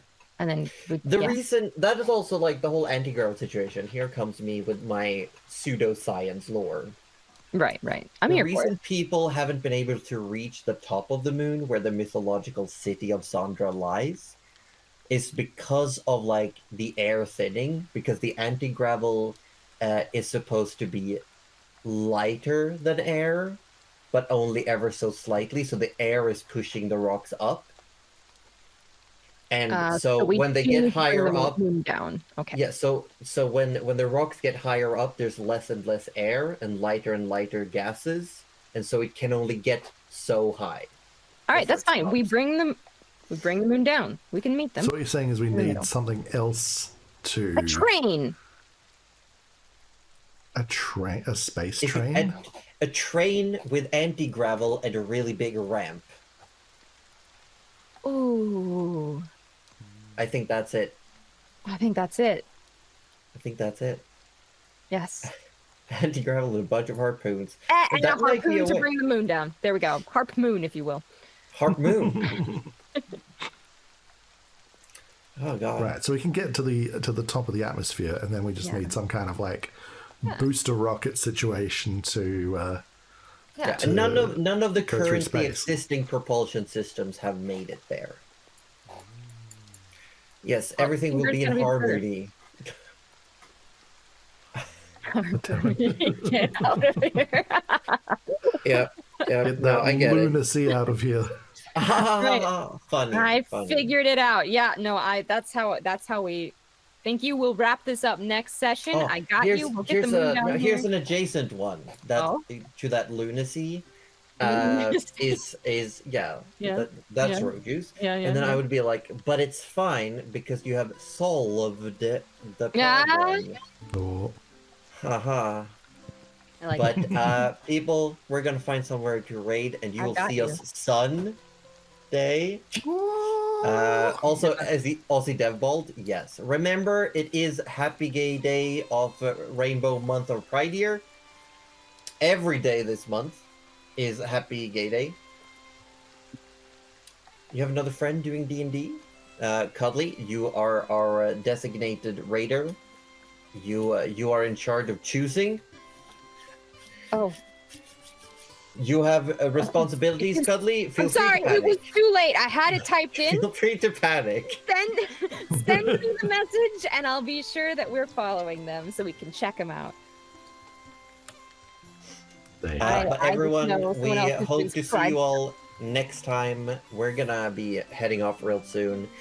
Hopefully we have the whole crew, and maybe we can get to the point where they all meet up again starting next week. That's maybe. bold. Yeah, it's look. Maybe. I like to aim high. I love to be disappointed. Well, then we've got a treat for you. Holy! Guess why I play with these people? They always disappoint me. You're Okay, where are we welcome. going? We are going to Joy Aileen, who is our Amazing. says just chatting. So I don't really know, but it also says during Pride, queer streamer does whatever she wants. So I think that's pretty much our. Perfect. That's what we're about today. That checks out. I think. So once again, I've been Josie Poser, the dungeon mistress of this campaign. We have been joined by Orb, who ran off. He played Trish Smotherborn. We got Roju from Participation Award, playing who, Roju? Who, Roju? No, I'm playing Forrest Barkley, actually, who's a Goliath Paladin. Are you doing? And we have Cuddly Raptor, who just ended the raid because I did assumed because the timer was running out. Yeah. So Cuddly, There we go. I did it. Say Hello. hi. Hi. And who did you Hi. play? I played yourself? Morel.